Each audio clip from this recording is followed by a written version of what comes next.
Edumate.tv, India's first live TV initiative focusing on higher education. I am Swati Negi Chibbar. A lot has been happening and not happening in the world of education post the outbreak of COVID-19 and the subsequent introduction of India's new education policy 2020. Let's take a look at some of these which are making our top stories. At Mysore University convocation, Prime Minister Modi talks up national education policy. New education policy will arrest brain drain. Pokhriyal at IIT Indore 8th convocation. 900 out of 956 seats already filled at Hindu College. Two Delhi University colleges tell court that Delhi government hasn't released fund so can't pay staff. Maharashtra likely to miss 31st October deadline for final exams due to server glitch. SIU to hold a literary festival for its silver jubilee. Tamil Nadu government to reject eminent status offered to Anna University. NEET topper from Odisha who scored a perfect 720 says studied for 15 hours daily, balanced with gaming. Delhi University second cutoff might not have seats in history honours, pol science honours and other courses. COVID bed crunch at hostels to unresponsive males at Delhi University. Gaps yet to be addressed in higher education. Delhi University applicants complained about unresponsive numbers males. NEET sees excellent turnout from Chhattisgarh and smaller regions. Reopening of schools begins in Maharashtra from October 19th. Delhi University second cutoff announced for many courses. Re-exam for students who weren't able to appear for MHCET due to power outage. Many states yet to decide school reopening dates unsure due to COVID-19 situation. LSR records highest cutoff at 100% for 3 courses. No need to spend dollars on a foreign degree anymore. Ramesh Pokhriyal. Prime Minister Modi wants Oxford, Harvard and Yale to open campuses in India. Role of NCERT is very important in implementing new education policy. NEET result 2020. Students who fail in NEET need not be disappointed. Education Minister Nishank. New technology at IIT promises to take rural development further. Second grade students successfully launch science experiment into space. Surakshit Bharat, Sashakt Bharat scholarships take new education policy goals forward. Android app launched for Leather Sector Skill Council Quality Education. For in-depth details of all stories and analysis, log on to www.edumate.tv. These were the top headlines from the world of education. Now let's move on to our special series on the class of 2020, where we engage with students, teachers, principals and university professors on special topics which are creating a buzz in the post-COVID environment.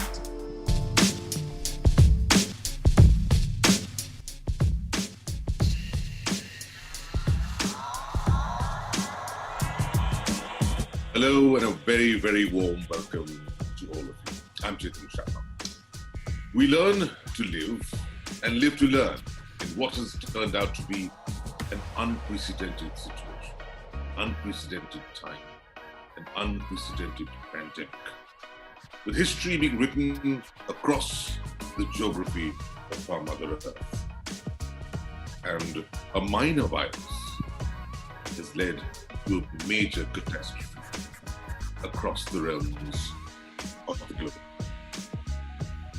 It's time now to rewind, rethink, reset, and reboot before we rebuild. In a situation like this, the only certainty remains uncertainty, and the only constant remains change. And while change is an inevitable ingredient in all progress, all change does not lead to progress. So what is the change that leads to progress? That is the dilemma which all of us are trying to grapple with. In a situation where we shift from offline to online and try to understand how much of which is good enough for our young children to make them worthy citizens of this country, keeping conscious of the fact that we cannot increase the gap between the haves and the have-nots through a digital divide. And for that, we bring to you the class of 2020, where we talk to students, we talk to professionals, we talk to educationists, we talk to principals, teachers, we talk to vice chancellors of universities to try and understand the problems of the students and to answer whatever they can within the realms of their thinking.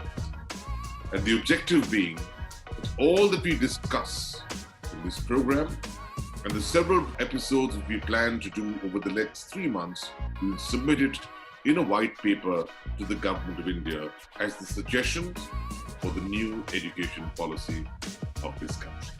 So welcome to a part of history. Well, this program is brought to you by Education, which looks at education ahead, and it's powered by Edumate University. Let me first start by introducing our very, very prestigious guest.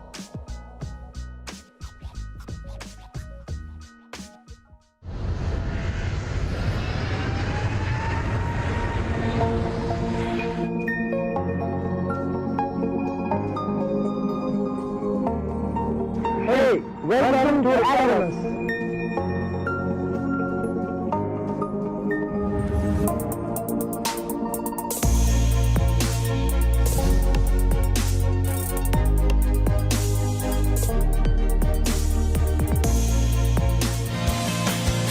I'm proud to be part of Edumate University. Edumate University. So we're going to have now the question answer session. And Aarti, could you tell us which is the first question? So Raktam says, since home environment and college school environment is different, so concentration and seriousness about studies has become a problem, as many students think that they are at home. So the studies can be done whenever they seem fit. Environment where pre-COVID situation, when we go to the school, college or university, sit in the classroom and the teacher came and teacher teaches using blackboard or whiteboard or PowerPoint presentation or other thing.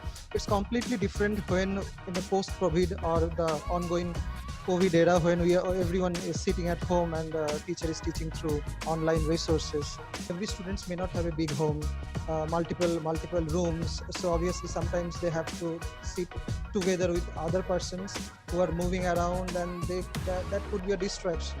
And sometimes students may also think it's a kind of a stopgap kind of situation.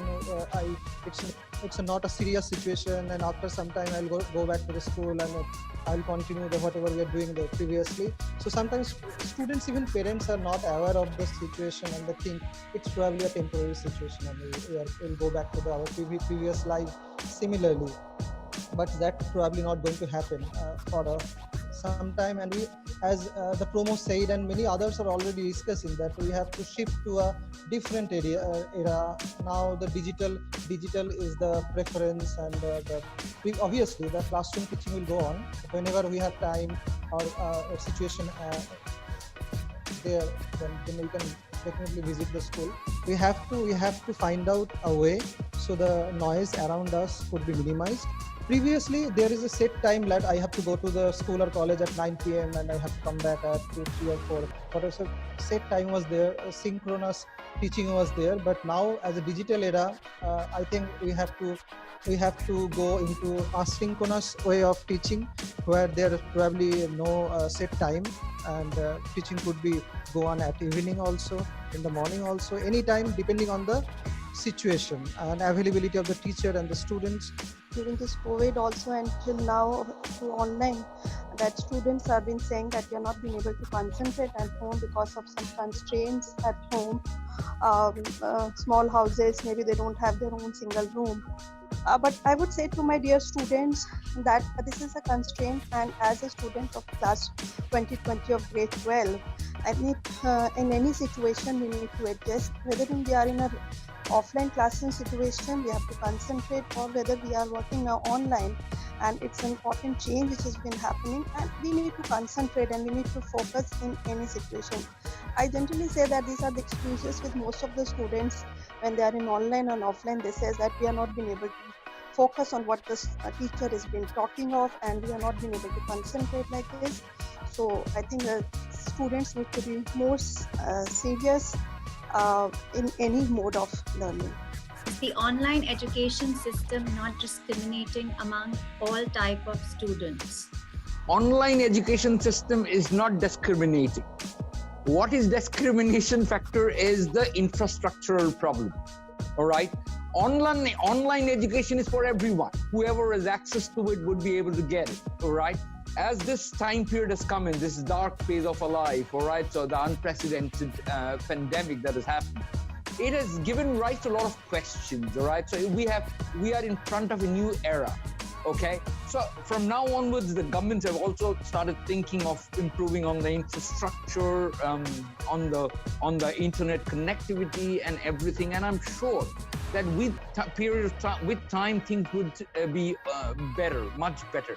But at this point in time, I think we have that discrimination.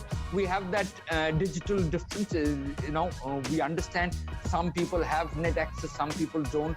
And that was the only reason what I was thinking of is when we are trying to educate all our teachers, right, in teachers training programs, we would try and create not only online classes, but also entire learning system. Predominantly in the curriculum, you would see multiple changes that's going to happen. Besides, obviously, we can never separate only online classes or only classroom classes. No, it would be a combination. From now onwards, you would see multiple. So most of the time, most of the classes would go into an hybrid mode, where you would have online classes as well as offline, for example, in the classroom classes. Now, for online, it's not going to be only online sessions. It's going to be transfer of videos. For example, you go to a place where you have better internet connectivity. You can download that video. You can download that presentation. And when you go back home, you can use those, right, as your study material. Almost every student who belongs to a middle class family, they don't have gadgets, and their parents are thinking that online studies are not useful as offline. I would like to point this, the total change which is happening and which is going to come in the education system. We have to come forward in terms of coining 3 words and attaching all these 3 words. I gave it 3C, connecting 3C.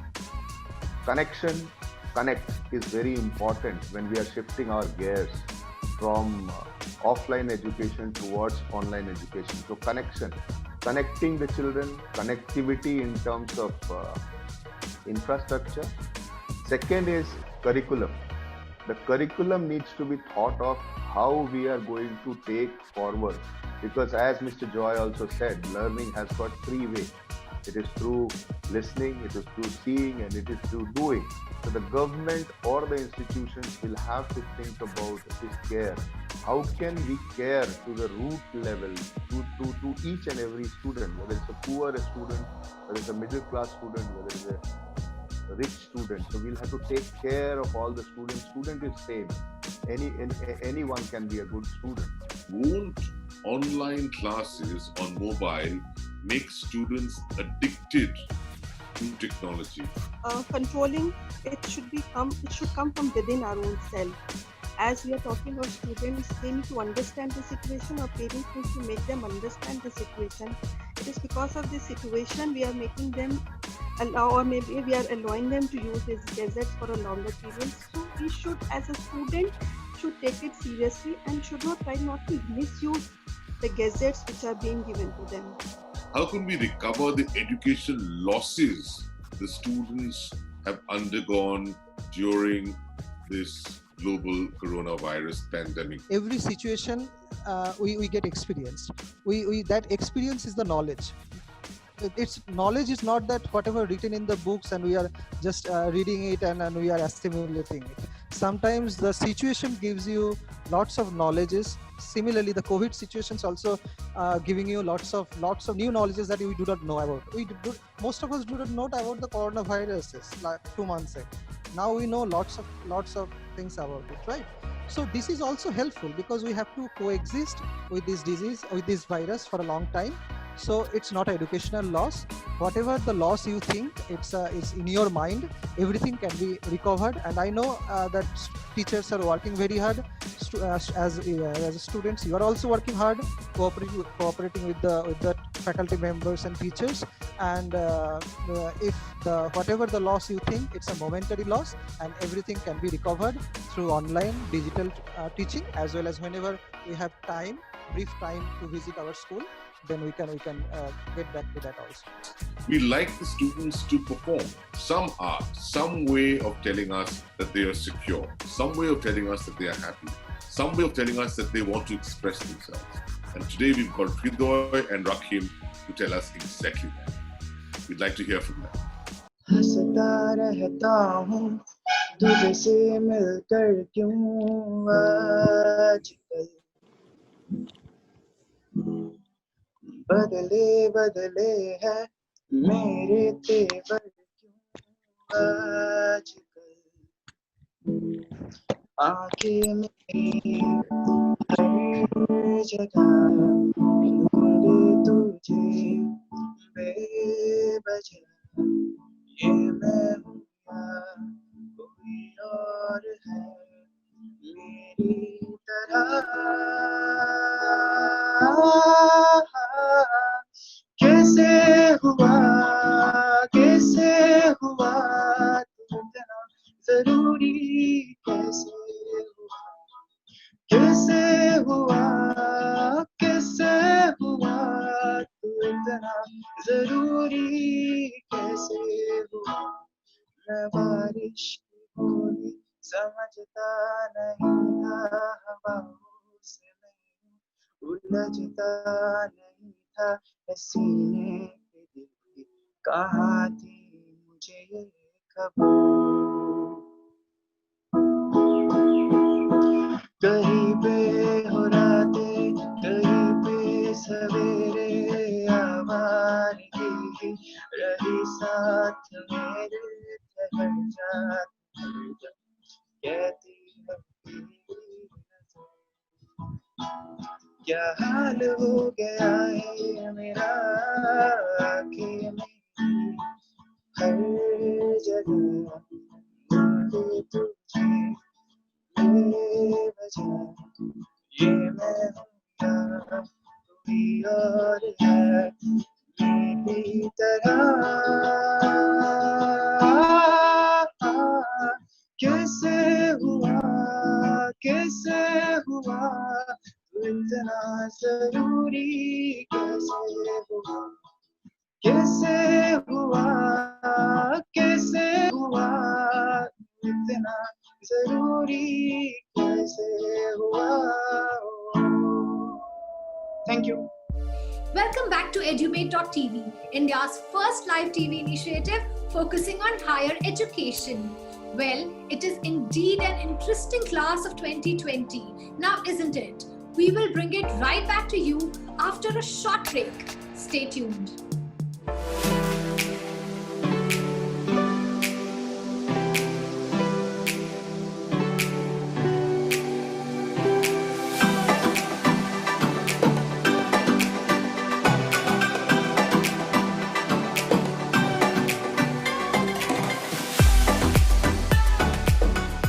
Education policy is going to bring quality in the system of education in general and higher education in particular with the help of 5-pillar concept of education stressed by Honorable Prime Minister, that is accessibility, affordability, equity, quality and accountability. खेलो कूदो और पढ़ो वाली जो policy है बहुत अच्छा रहेगा बच्चों के लिए बच्चे का एक शारीरिक विकास भी अच्छा होगा और उसके ऊपर वजन नहीं रहेगा और दूसरा जो इंग्लिश को एकदम दबाव नहीं बनाया उसमें बच्चा की क्षेत्रीय लैंग्वेज और जो मातृभाषा है उसको स्टडी करेगा. There are so many things which are attached to the education policy which would not only give opportunities of better research and better upskilling to the students, but opportunities to get a good job or imbibe a skill set which would help them even in becoming an entrepreneur. This policy will take care of the economy of our country, and also I think we will once again emerge as a universal guru for higher education. Well, ironically, the new education policy aims not just at education, but the entire gamut of human resource development, as it expands the lens beyond structured curriculum and predictable careers to a holistic 360-degree character-building process, as it addresses the critical needs of employment and employability, offering a creative mix of flexibility and focus all throughout the learning life of a student, as it empowers the teacher, enhancing transparency and accountability through leaner governance. The new education policy truly has the makings perfect and clear 2020 vision, provided it's implemented in true letter and spirit.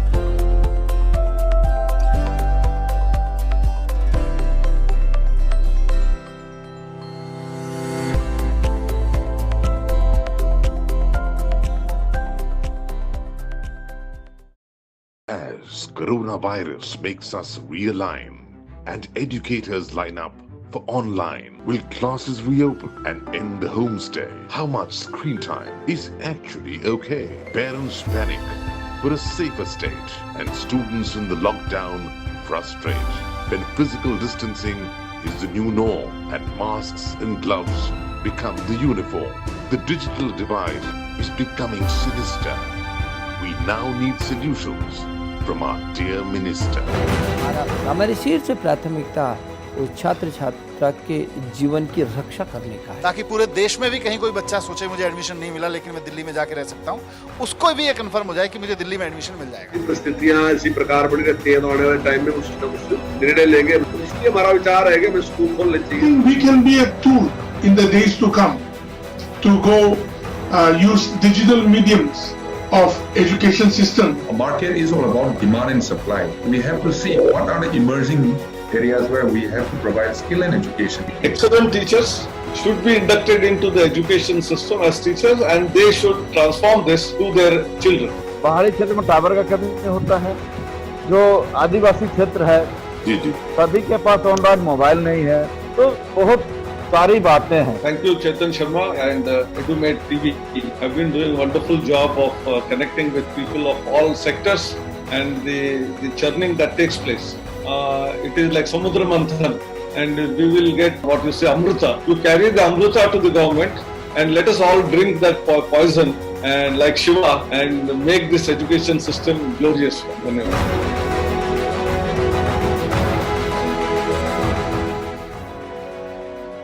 Welcome back to Edumate.tv, India's first live TV initiative focusing on higher education.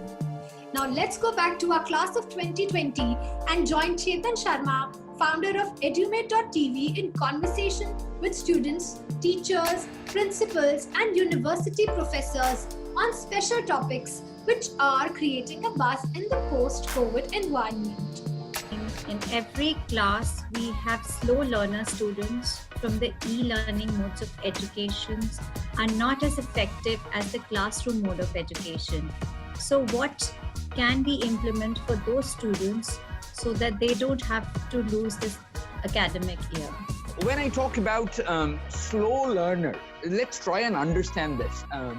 I think predominantly, if you look at the online learning mechanism, the entire thing we are talking about, we are shifting to a different perspective of learning.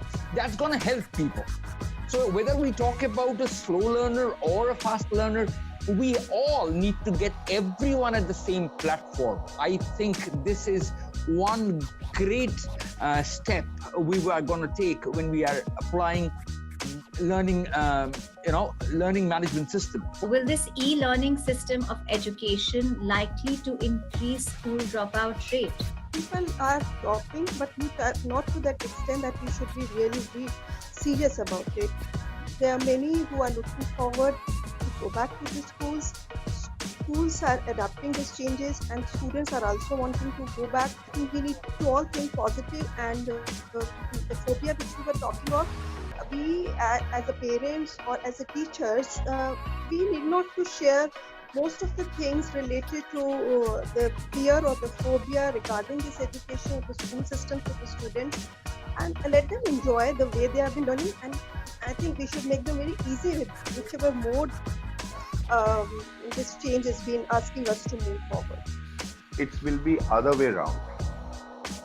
Dropouts will not increase, but because of the connectivity which is going to happen, because I'm sure the connectivity is only a problem. The connectivity reaches to a rural level, people will start getting educated, taking education from home, and there will be a little change in terms of thought process shift. It will take little bit of time, but when these things are established, I think dropouts will not be there. There will be more number of participants, more number of students coming in, even from rural places, because today children do not want to go to school.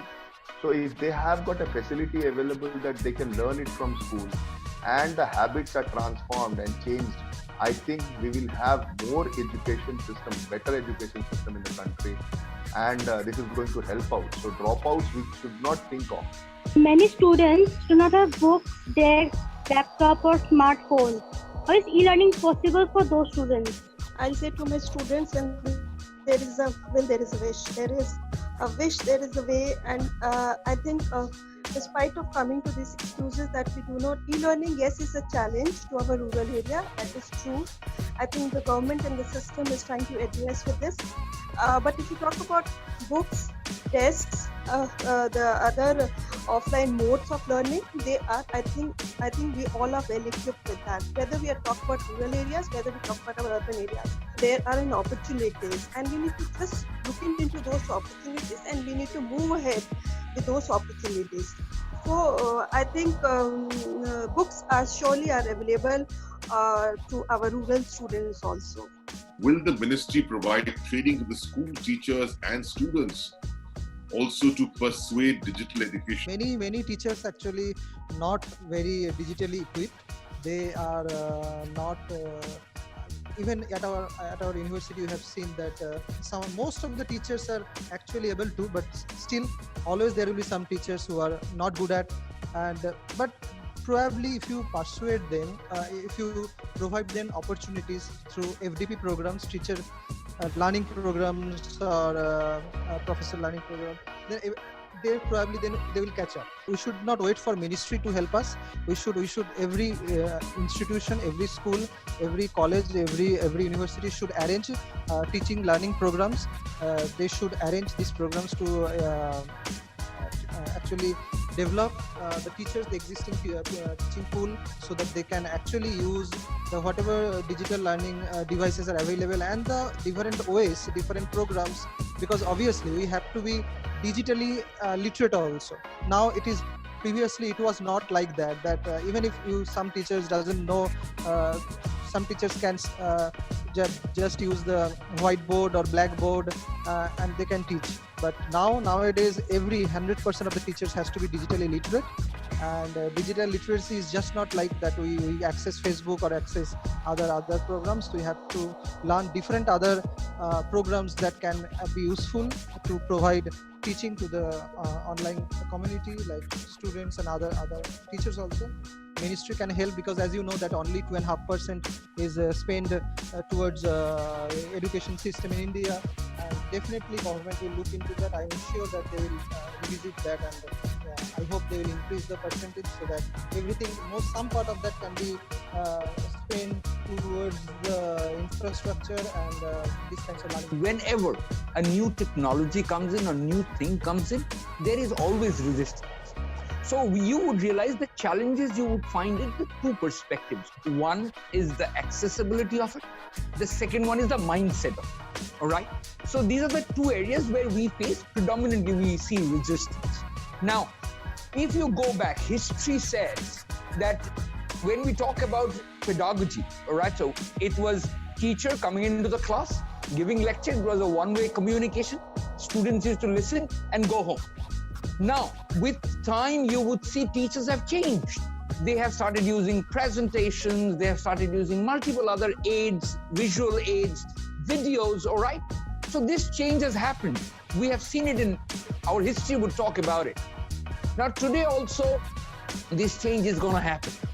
Yes, we people who are, probably looking at it, managing it, need to take actions to make sure that they all become more equipped with the new learning system or new teaching system. Okay, so I think there are multiple activities that are getting planned. Okay, for becoming more digitally affluent, as well as the different ways of looking at it. As I keep talking about, there is something which is called Bloom's taxonomy, the way person learns, all right? So we are talking to all the trainers, we talk to all the teachers and trainers and make them understand what are the multiple perspectives. So it's not only about the government, it's about all the universities, all the colleges, all the schools. They need to take initiative to make all their teachers, trainers, and the professors upgraded to the next level. You talk about change. Let's change the scene and get some more talent into this system. We've got Rock B with us.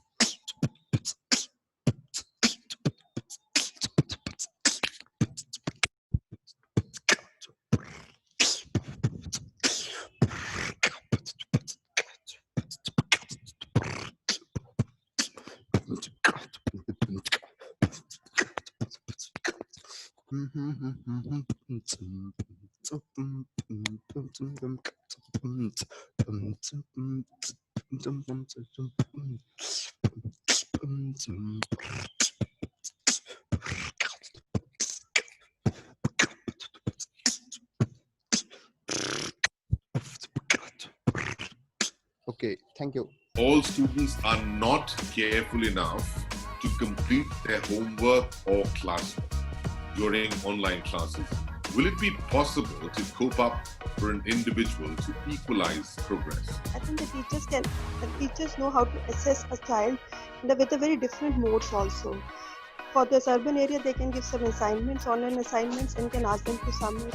While when they're talking of rural areas wherein some gazettes, some students are accessible to those, they can ask some quick questions, random questions from the topic which they have been covering to understand whether they have understood or not.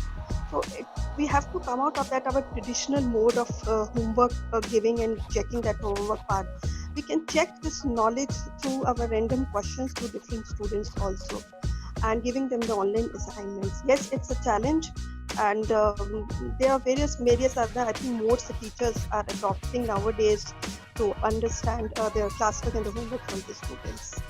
Deepak Verma, could we have your comments on career choices? I never saw too many questions on that, but I know that this must be something that is really in the back of the minds of our students. How do they make a choice of a career in an environment which is changing rapidly, wherein careers and employment, opportunities are also getting lost, but a lot of new ones are coming about. How do you make a choice for career? One line which really gave me encouragement in terms of writing my book about career is what Albert Einstein said, that the fish's ability to climb its tree will live its whole life believing that it's stupid. So if we expect a fish to climb a tree, we cannot think of a fish climbing a tree. So understanding the strength is very, very important of a child. And today, when things have transformed or things are going to transform post-COVID, it becomes more the very important and more relevant to really understand the strength of a child. There are 34 strengths across known strengths. So children should really, before jumping into a career, they should first really try to understand their strengths. There are a lot of good processes. There are a good number of psychological tests.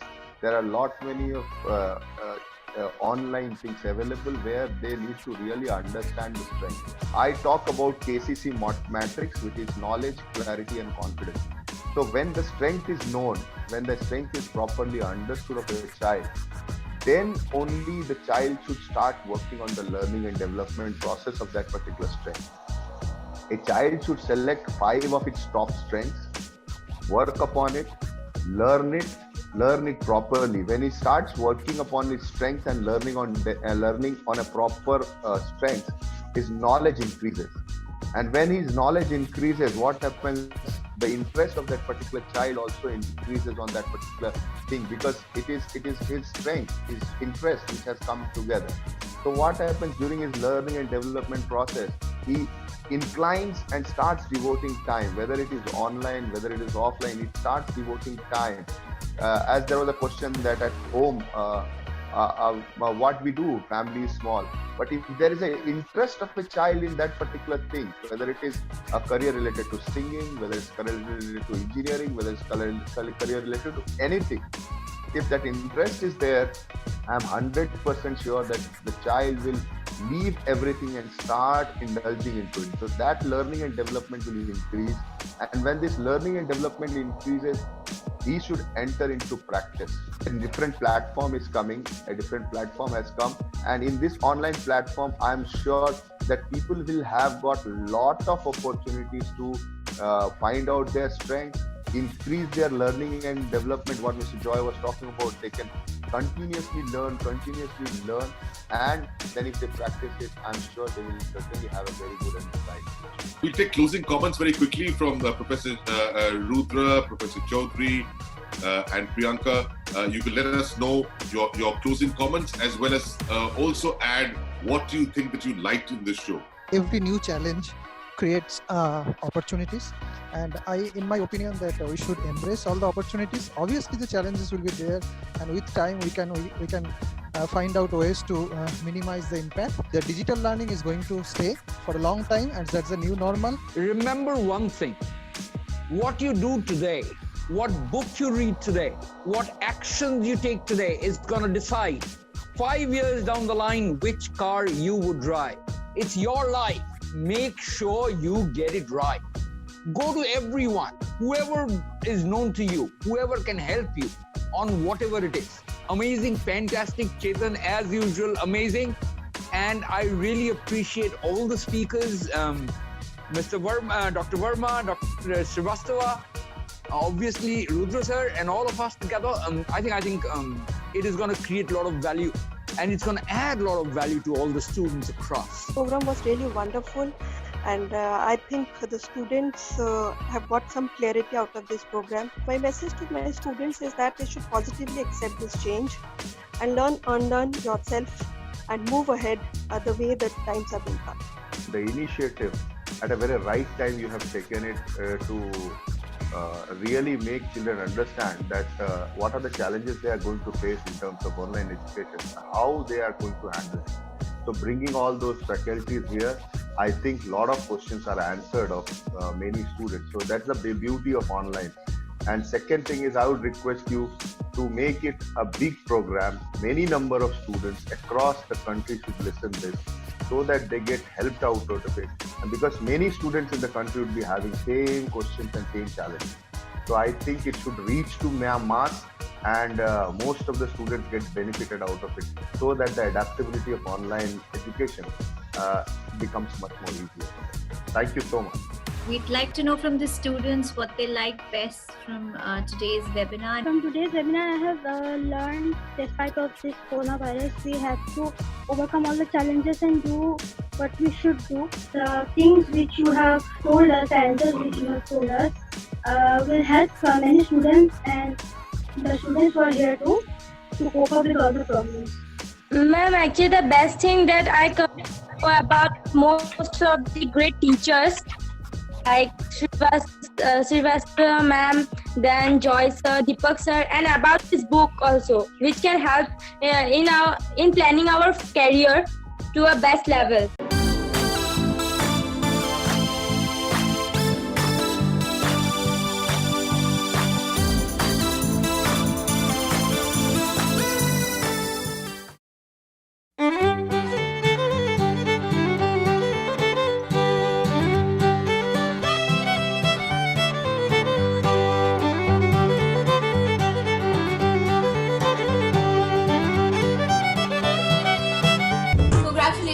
Class of 2020 India. My compliments to you. Dear Class of 2020 India. Big congratulations to you all, the Class of 2020. Hello Class of 2020 India. All the best for the Class of 2020. Sending lots of love to the Class of 2020 India. To all the graduating students from the Class of 2020 India. Hello Class of 2020. Here's wishing Class of 2020 a big congratulations. A big congratulations to the Class of 2020. To all you graduating kids of the Class of 2020. And I'm delighted to be speaking to all of you. Class of 2020 India. Wow. And I want to wish all the Class of 2020 India. Class of 2020 India, I raise a toast to you.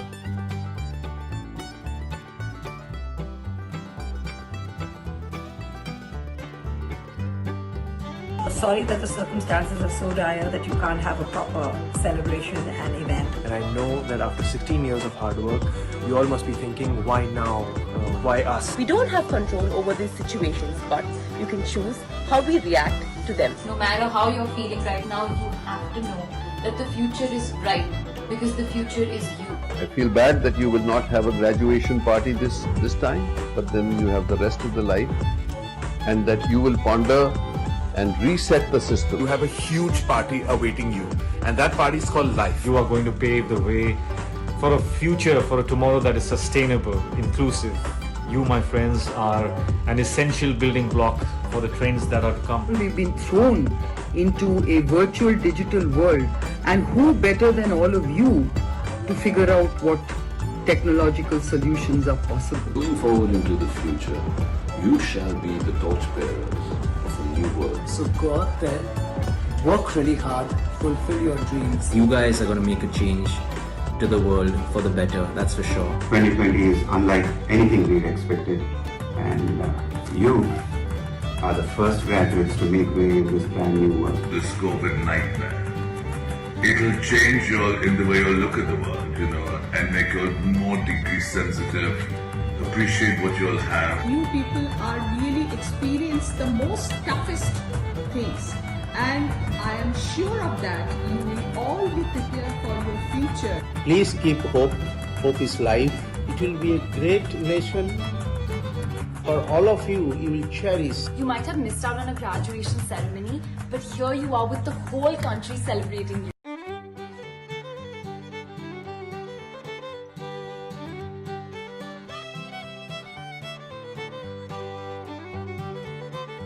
Your batch is not going to be called the pandemic class. In fact, this is the batch that's going to change the world. You are at a very, very special age. It's the only time in your life where you can believe that the world will change. And like one eminent writer, Tom Friedman, said, that according to him, this is a war between Mother Nature and Father Greed. And it's up to you who will decide where that balance will be and what the new world will look like. I'm not going to be a part of this pity party. And I'll tell you why.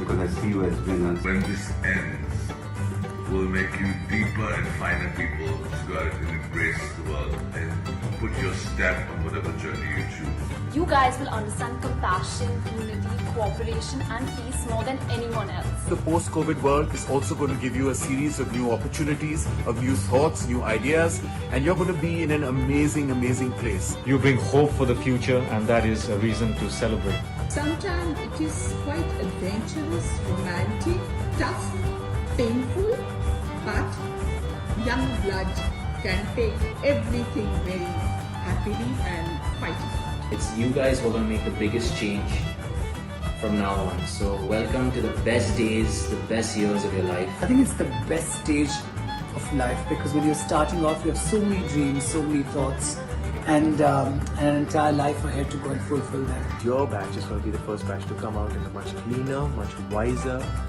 and a much greener world. You lose something, you gain something. You lose something, there is something very positive after that. And we hope that comes to you. I'm looking at this as an adversity which is throwing up huge opportunities for innovation. Innovating new vaccines, innovating new therapies, innovating new tests. There will be an amazing party that awaits you, a party where you will find your space, find your place in life, and celebrate the rest of your existence. Under your leadership, I'm sure the world will be a better place for all of us.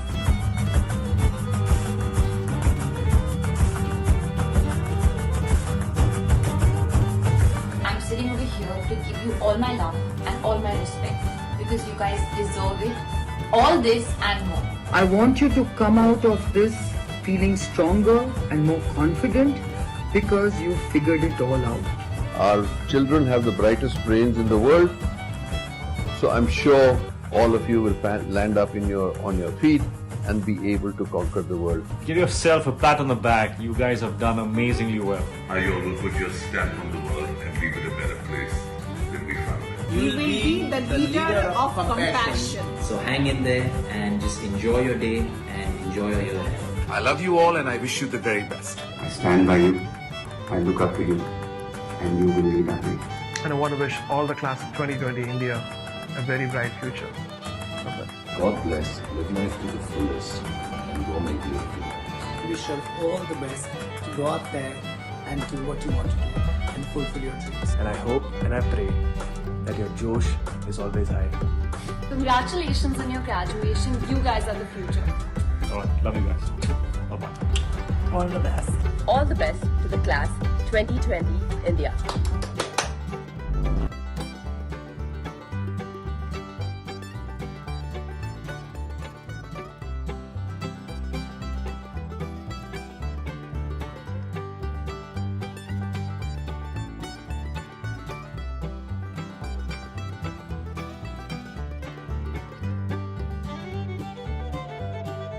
Welcome back to Edumate.tv, India's first live TV initiative focusing on higher education. Coming ahead is our very special show, The Vice Chancellor, with Professor Durabajyoti Chattopadhyay, Vice Chancellor Sister Nivedita University, Kolkata, in an exclusive conversation of insights and inspiration with Chetan Sharma, founder Edumate.tv. Over to Chetan. Hello and welcome to Edumate.tv. I'm Chetan Sharma. We learn to live and live to learn in what has turned out to be an unprecedented situation, an unprecedented pandemic, with history being written across the geography of Mother Earth. And a minor virus has created a major catastrophe, making each and every one of us rewind, rethink, reboot, re-strategize, restructure, reformat before we rebuild a new normal, a new life. In the world of higher education, particularly, the two facets which are critical to enable us to encounter the challenges, find creative solutions, and more importantly, create opportunities, are one which stems from the past experience, past knowledge. And the second facet would be the future, pliability embracing it, evolving with it, and anticipating it. And to do both of those with one mind makes a very wise chancellor. And we have a very wise one with us today, Dhrubajyoti Chattopadhyay from the Sister Nivedita University in Kolkata. What a pleasure to have you, sir, with us. The University of Sister Nivedita has built itself a high repute in a short period of time. Tell us how and why. First of all, I think that in the last 2 years, from the very beginning, when this particular university been established, we have certain things in our mind that how to progress with our education. And from the very beginning, we tried to actually have this learning management system with open sources and MOOCs in our program itself. So what happened, that students could get more or less an very updated curricula as well as the teaching.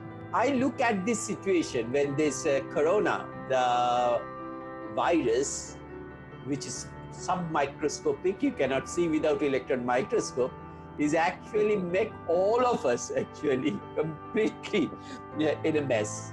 And there, one very important thing it looks like that it's just like that nature is putting us in front of a corona test. We forgot a lot of things actually. The things which should be within us, we became very, very materialistic and also consumer oriented. Now here I just want to mention that Sister Nivedita and Swami Vivekananda taught us that education should lead and not follow. And it should always equip us for the future and not keep us chained to the past. It must be the domain of the greatest creativity and not be the slave of habit. If education has to help usher in tomorrow, it should not be afraid of change. And in that philosophy, when this total challenge has been put forward in front of us, whereby we could see that there are 3 different keywords: the new realities, new challenges, and the new normal are in front of us. So how to use that philosophy in putting this up?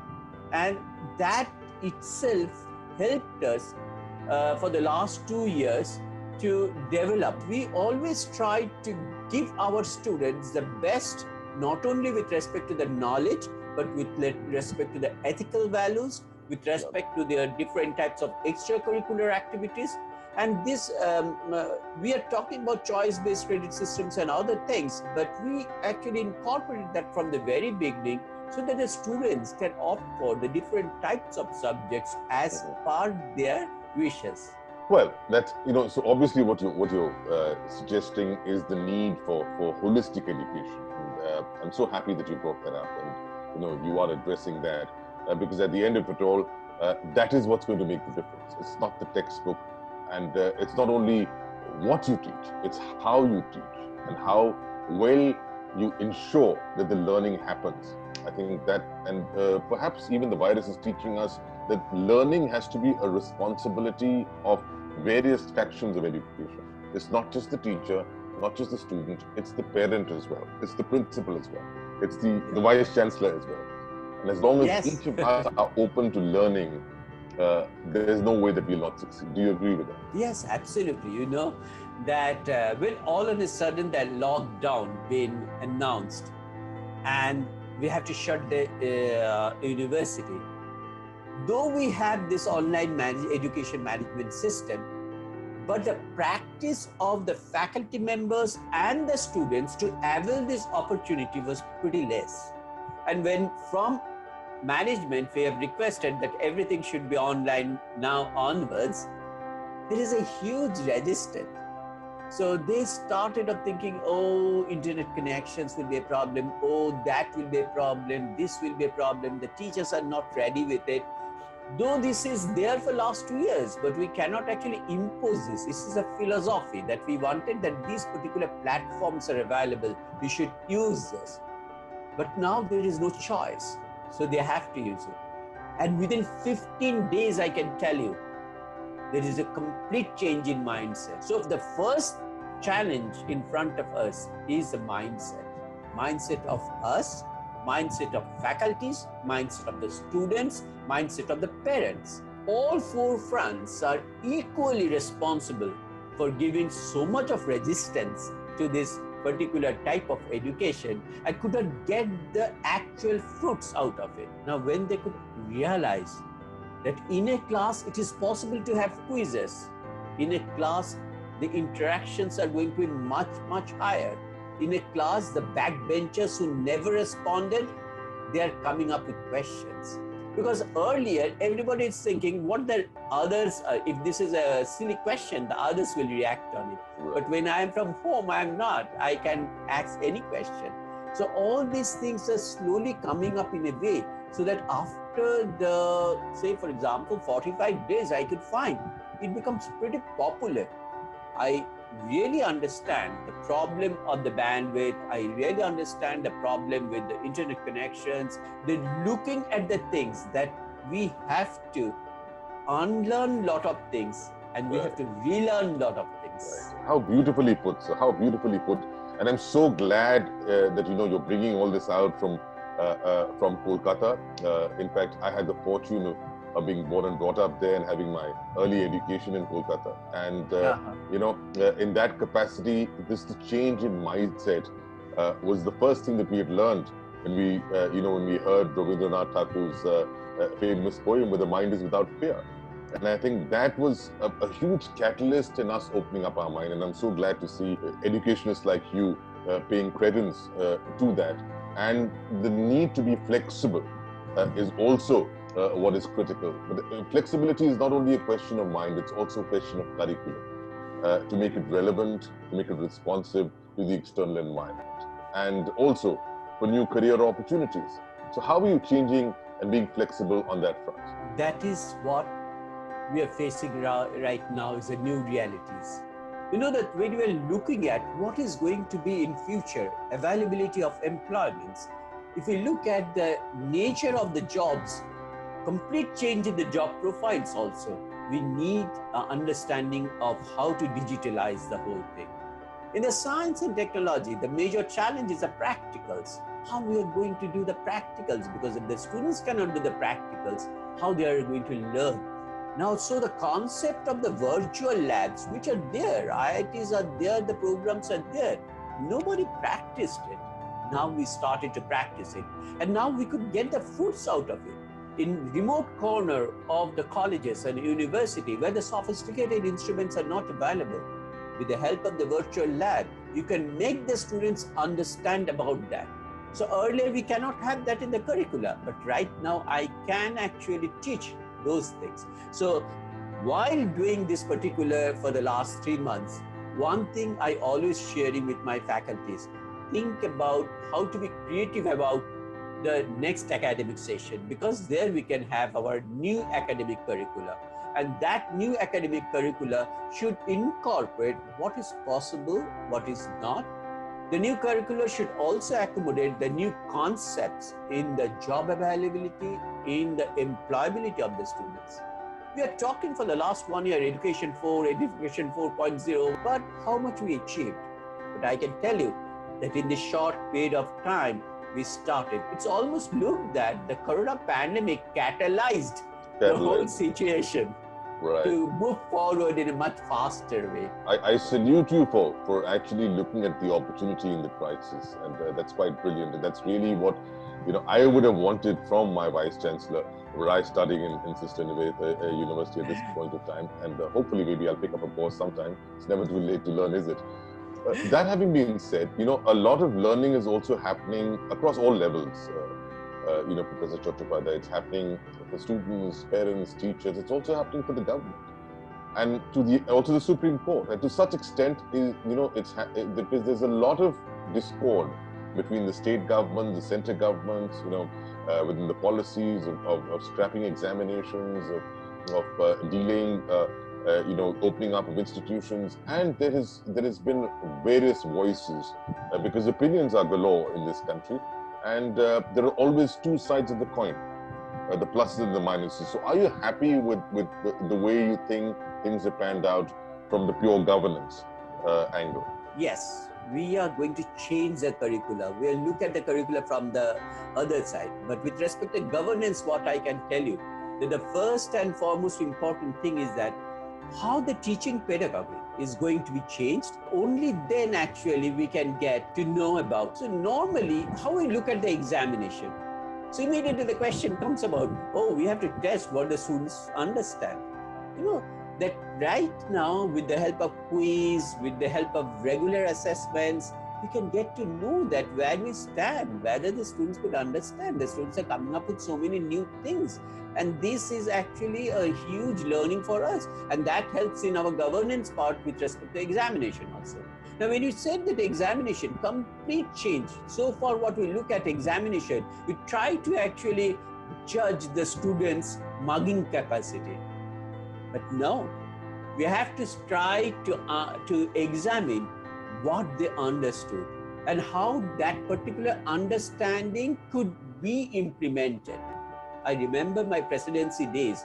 At that period of time, almost 45 years back, our physical chemistry faculty teacher came and said, I want to take an examination, but that should be an open book examination. He said, consult the library, go to library and answer these questions. You know, the questions we couldn't answer when the books are in front of us.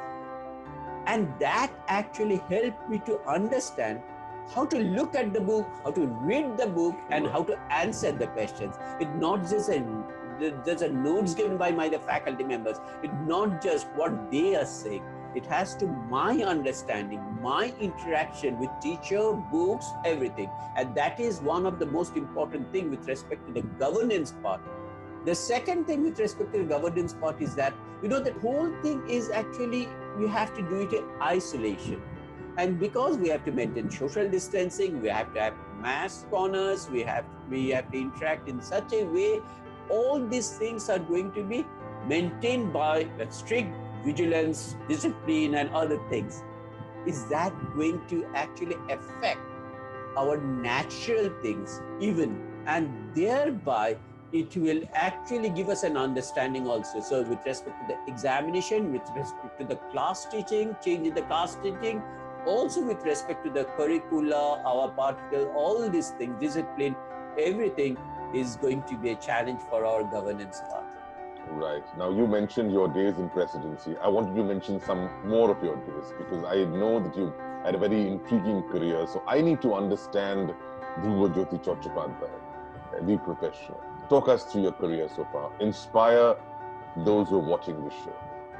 It's an interesting journey for me. You know that in our time, people used to take that getting engineering in IIT is going to be the best thing for us to start our career. So when we just qualifying from the higher secondary, and as usual, I got chance in IIT in the final day when I'm supposed to go to IIT with my friends. Also boarded the train for Kharagpur, but this is a train which is actually going to Bankura also. Kharagpur is one of the stoppage. And I didn't get down in Kharagpur, went into Bankura. So when my parents started talking about, at that time mobiles are not there, nothing is there. So when I called them in the afternoon, they said, are you settled in your hostel? I said, no, I have not gone there. What? I said, yes, I don't want to study engineering. I want to study basic science. And what my father said, oh, I am so relieved that you have taken that decision. I also never wanted you to do that. And I'm so happy. And in the meantime, when I took the admission in Presidency College, you know, the Presidency College at that time has got so much of turmoils and everything. But that turmoil itself helped us to learn so many things actually, to go to the books, to understand the books much more, because most of the classes are not being held, to actually interact in a different manner totally with our academics. everything actually, that particular period helped me so much to be socially conscious as well as academically much more understanding. So while doing that particular career, in the meantime, you know that I was thinking what I'm going to do in my post-graduation. So at that time, Hargobind Khurana, a few years back, got the Nobel Prize. He's also from chemistry. And in his lecture, he mentioned about that the life chemistry is the most challenging one. So I thought, instead of running to the chemistry, why don't I go to biochemistry? I took biochemistry in my post-graduation. And then, you know, my father is actually retiring and he's the only earning member. So while my final examination is going on, I have given the probationary officer in SBI and I got selected. Still remember that date, 7th of March. I'm supposed to join as a probationary officer in State Bank of India. The same thing happened like Kharagpur IIT. I didn't join. And all my relatives are very upset with it because it's a pressure on my father. But father, very happy. And I joined Bosch Institute to start my research. And that research itself ignites within me. And that research is on viruses. So I love the viruses also.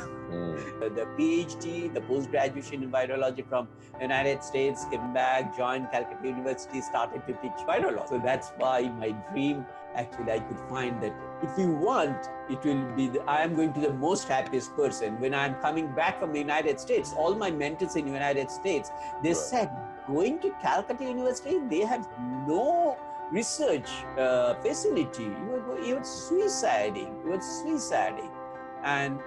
But I have in my mind, my grandfather is a school teacher, my father is a college teacher, and I wanted to be a university teacher. I joined Calcutta University. And that joining in Calcutta University, starting my research as a career, I think I tried my best to do things. You know, they say that humility is one of the key traits of a leader. And you've shown that, humility and passion, you've shown both of those in abundance in your conversation thus far. You've also mentioned about something which today has become a buzzword, disruption. And you seem to have disrupted very early in life because everything you did was unpredictable. You never walked down the predictable path. You chose to disrupt. So what people are now trying to teach is something you did by personal experience, and that's absolutely quite brilliant. So that brings me to my question, is that as a chancellor and the vice chancellor of Sister Nivedita University, what is the disruption that you've introduced here? And also talk us through the legacy of the university. I mean, it comes from the big powerhouse of Techno India, which is, you know, in terms of East India, it's perhaps the biggest in the field of education. As I mentioned about the pedagogy in our education system, and this disruptive technology is something what is making us much better. So when we talk about this, think about not a typical curricula which exists for 3 years. Make it a dynamic one. We're teaching a curricula, get the feedback from the students. Students want to do these things. Based on that, you change the curricula. So all these things are going to be a continuous dynamic mode. Let us practice that. And in that way, not only the students, but also faculty members, we also have to understand the changing demands of the new generation, changing demands of our surroundings. This is one thing. The second thing is that generally what we'll have, the science students will take only the science subjects as the subsidiary subjects. But you allow them to take the social science subject, painting or journalism or communication. You know, in the first 2 years, almost no student opted for this because there is a huge guidance from the parents which are actually tells them, if you do this, you may not get a job afterwards. So you have to take physics, chemistry, mathematics. You have to take history and philosophy.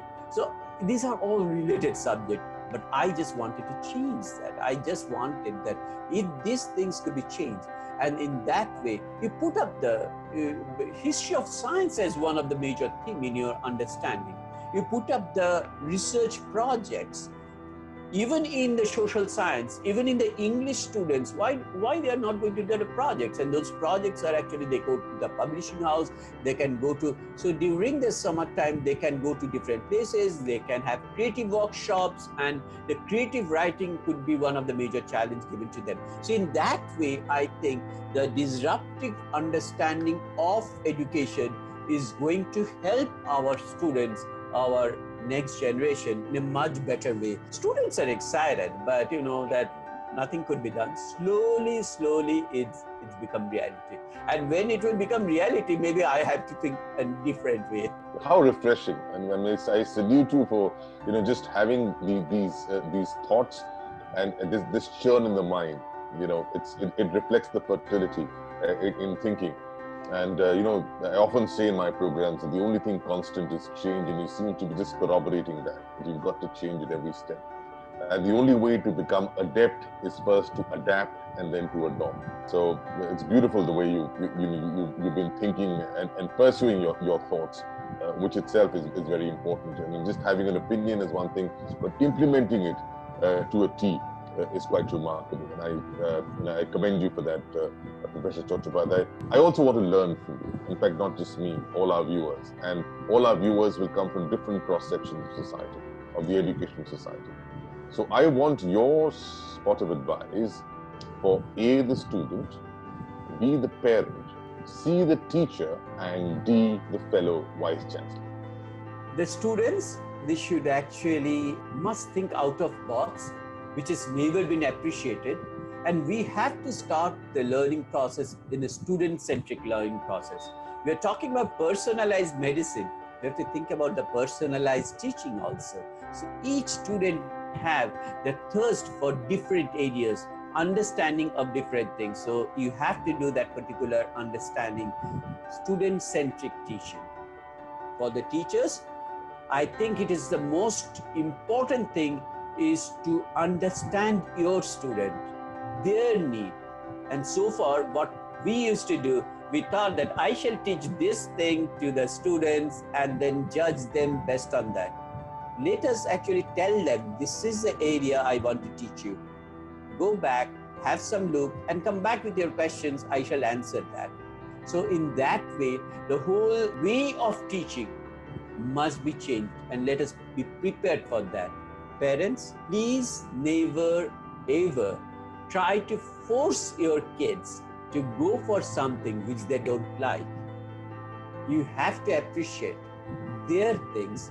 You can understand where they are doing something, where they're overdoing, but you have to understand the psyche.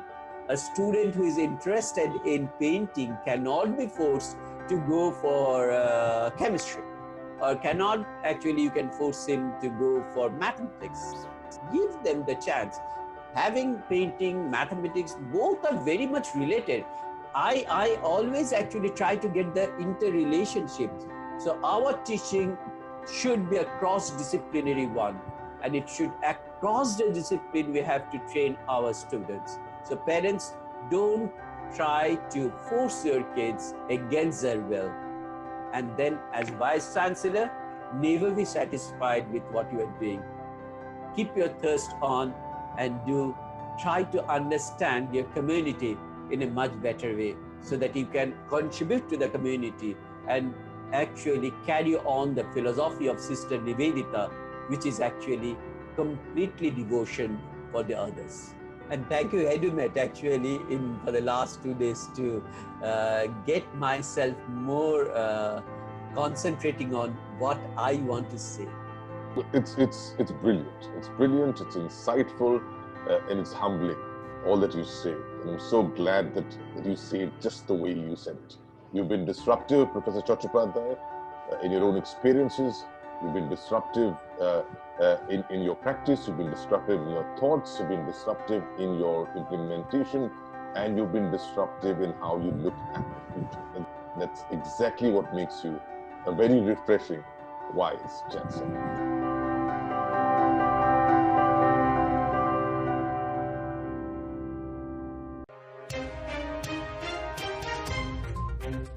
At Mysore University convocation, Prime Minister Modi talks up national education policy. New education policy will arrest brain drain. Pokhriyal at IIT Indore 8th convocation. 900 out of 956 seats already filled at Hindu College. Two Delhi University colleges tell court that Delhi government hasn't released fund so can't pay staff. Maharashtra likely to miss 31st October deadline for final exams due to server glitch. SIU to hold a literary festival for its silver jubilee. Tamil Nadu government to reject eminent status offered to Anna University. NEET topper from Odisha who scored a perfect 720 says studied for 15 hours daily, balanced with gaming. Delhi University second cutoff might not have seats in history honours, pol science honours and other courses. COVID bed crunch at hostels to unresponsive males at Delhi University. Gaps yet to be addressed in higher education. Delhi University applicants complained about unresponsive numbers males. NEET sees excellent turnout from Chhattisgarh and smaller regions. Reopening of schools begins in Maharashtra from October 19th. Delhi University second cutoff announced for many courses. Re-exam for students who weren't able to appear for MHCET due to power outage. Many states yet to decide school reopening dates unsure due to COVID-19 situation. LSR records highest cutoff at 100% for 3 courses. No need to spend dollars on a foreign degree anymore. Ramesh Pokhriyal. Prime Minister Modi wants Oxford, Harvard and Yale to open campuses in India. Role of NCERT is very important in implementing new education policy. NEET result 2020. Students who fail in NEET need not be disappointed. Education Minister Nishank. New technology at IIT promises to take rural development further.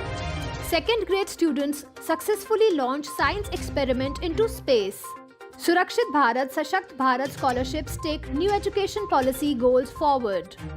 Android app launched for Leather Sector Skill Council Quality Education. For in-depth details of all stories and analysis, log on to www.edumate.tv. These were the top headlines from the world of education. Now let's move on to our special series on International New Normal Candid COVID Classroom.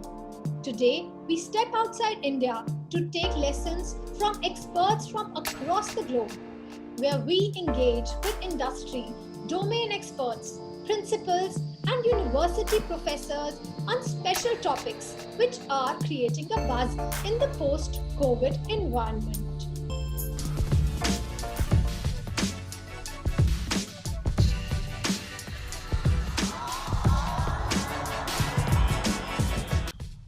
Hello and welcome to Edumate.tv. I'm Chetan Sharma. In the field of education, particularly, they say, the only thing constant is change. In a pandemic, they say, the only thing certain is uncertainty. It's important to consider that all progress comes from change. But it's even more important to consider that all change does not lead to progress. And that's what makes the situation rather unique as we try and understand the challenges and provide solutions across the world, and most importantly, to create opportunities in the world of education and beyond. We at Edumate.tv have taken upon us a mission to bring together the ecosphere of education, be it the parent, student, the teacher, the principal, the professor, the vice chancellor, the educationist, the educrat, the edu minister, on a common platform to discuss, debate, analyze, as we deal with a very unique situation and try and come up with unique solutions. This program is brought to you by Education, a company that looks at taking education ahead, not just in this country, but across the world. And today we presently, in fact, bring to you a very special episode, our second, as we move and we across boundaries. It's not just love, but even education, which takes us to a language which is common to all of us as we deal with unique and common problems.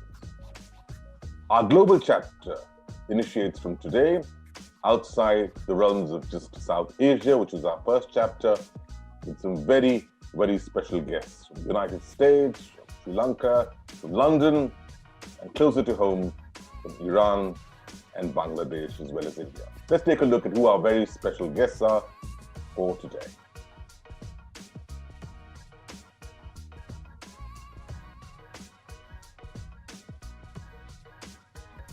Well, it's time now to start our webinar, our conversation, our symposium, our colloquium on the intriguing subject of the candid COVID conversations. Challenges, solutions, and opportunities. We'll break this webinar into two halves. The first half will deal with challenges and solutions, and the next half, my most interesting part from my point of view, will deal with the unique opportunities that this environment throws for all of us. Well, we've got a diverse set of subject experts, diverse countries, we've got a diverse set of insights. Let's start by first asking Dr. Robert from Texas. Thank you for joining us, sir. Your three unique challenges which 2020 threw upon you, and the solutions which you and your university were able to come up with. Today, given the rate of change, and we've studied this in the technology sector, but it's true in other areas as well, the rate of change is so fast that education, to keep pace, needs to move at a faster pace than it has traditionally moved. So that's the first challenge that I would note. Second one I would note is that the nature of knowledge, and here this is actually, we can see it even more clearly in the context of the pandemic. If we think about the problems and challenges we are engaging globally in the context of the COVID-19 pandemic, those challenges and problems are not uniquely legal issues or financial issues or biological issues or technological issues. Instead, they really operate at the intersection of all of those. And a challenge, it seems to me, for education broadly is that we have traditionally thought about our educational models as operating in silos. I'm a professor of law. Someone else is a professor of sociology. Someone else is a professor of biology.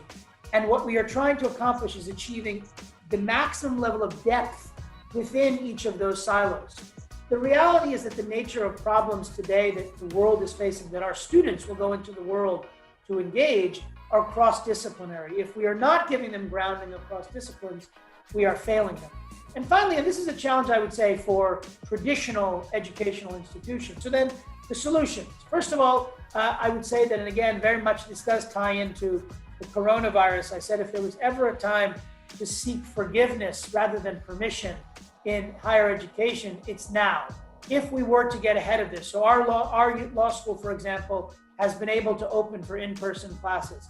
But some of that is we didn't wait for the regulatory and the bureaucratic processes to run their course. We made a decision to do something, and then we went ahead and submitted the paperwork, knowing that it would run its course and take its time, and it would get to the right result. So the first thing I would say is that educational institutions need to embrace the new normal, as we are terming our panel, in terms of streamlining their decision-making processes. Second one is, I would say, rewarding innovators. So when I look at my faculty, there are those who are still struggling. How do I use Zoom? How do I do breakout groups? These kinds of things. And there are those who have dived in with both feet. There are those who have said, I want to do this, I want to figure this out. But that's true more generally too. We have faculty and administrators and deans who want to create new programs, new initiatives, et cetera, et cetera. Universities need to be able to distinctly reward those faculty and those students if they are to thrive and succeed in this new normal. And finally, partnerships, and that's obviously a natural topic for today's session. And I don't mean just partnerships. We are building at Texas A&M University Law School lots of partnerships with institutions, with universities in India. But we're also building partnerships with the Confederation of Indian Industry and with other private sector institutions and with private service providers, right? Non-traditional education providers in India and around the world. Our population, the student population, most of them are from rural background. The first challenge was that we could not, conduct online classes for them because most of the students did not have access to internet, and some of them don't have even smartphones or laptops. So because of these reasons, we found it difficult to conduct online classes.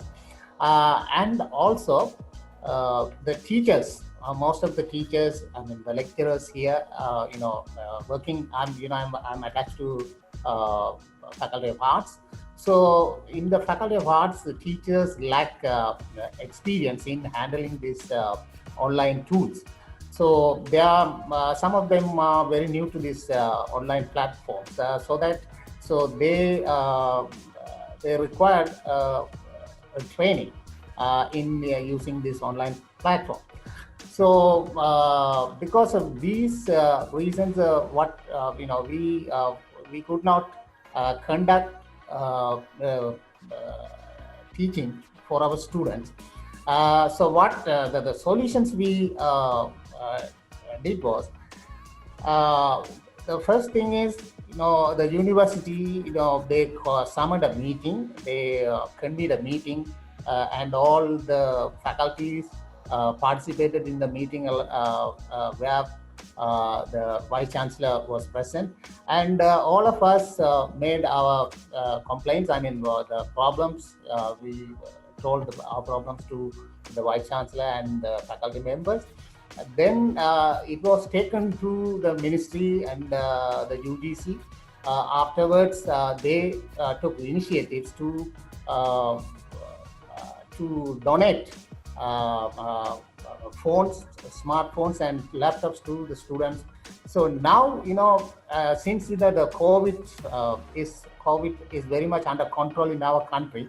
Now, recently we have started the face-to-face mode lectures. So now the students are coming from all parts of the country, and see what right now the problem is that to how because we have to follow the COVID instructions given by the health Ministry of Health. So we can't accommodate all the students in our university hostels. So now we are trying to hire more houses and houses from outside, and maybe in a couple of weeks we will accommodate all the students, and then we are planning to go back to the normal traditional mode of lectures. Conducting traditional lectures. Regarding educational problems, I can refer to learning suspension. As we know, because COVID-19 was somehow some specific, something that we have never thought about it before, some experience that we have never had it before. So that is why when the schools were closed, we see the learning was suspended, and we see the interruption in learning. So that's why the students, we didn't know, even the government, because it was for the first time that we have ever, experienced such global experience. It was a health problem, so we have never come across that. That's why the schools were closed, and we were waiting for things to happen. We were waiting for a savior to come, a vaccine. Okay, so that's why the learning was suspended and learning was interrupted actually. The second problem, the second challenges that we've got was the lack of online education facilities. So it was one of the most important things that it was a real challenge that the students in Iran, most of the students in the world, they face. Most of the students, they didn't have any internet, so internet was not available for them. The smartphones, the phones, the online system, so it was really difficult for them to have that one, okay? If we are going to talk about the solutions, I can say that the best way for learning suspension is conveying the culture of learning, okay? Convey the culture of self-learning. Self-learning play an important role, and it gives us, all the learners, all the institutions, if they convey this sense of this culture of self-learning, so it's really important. And in my opinion, if the students learn how to self-learn, all the problems will be happen, okay? In this case, when the students, the learners have got lots of problems, they go and find their problems. They never wait for things to happen. They never wait for a teacher to come and solve their problems. And also the most important part here is that the role of the teachers are changing. The teachers are not the center. In my opinion, the students are, the classes will be like, the online classes will be changed to somehow like student-centered classes, and the teacher role is supporting the students. I believe that both India, Sri Lanka and Bangladesh share a similar kind of socio-cultural and socio-economic background. So the experience that I'm going to talk about will have overlapping elements. So it's almost the similar kind of thing. And for me, the three challenges, if I want to sum up and put it like this, and the first one will be the lack of training, both for the teachers and for the students, and secondly, the mindset of the teachers and the students, and then last one is the more practical one, that is the technical issues involved in conducting online classes or in conducting education online, like internet speed, electricity problem, network issues, etc. Now, for the first two things, it is just after March or before March, none of us had any idea that classes can be held like this. There have been numerous occasions in our lives when we were not able to take the classes by reaching to the classroom on time. And the similar kind of thing happened for the students. But we have never explored that, okay, if I cannot reach my class because of traffic jam, as this is a very burning issue in this part of the world, or maybe I'm not feeling well, or some other technical or environmental or some political unrest, something like this.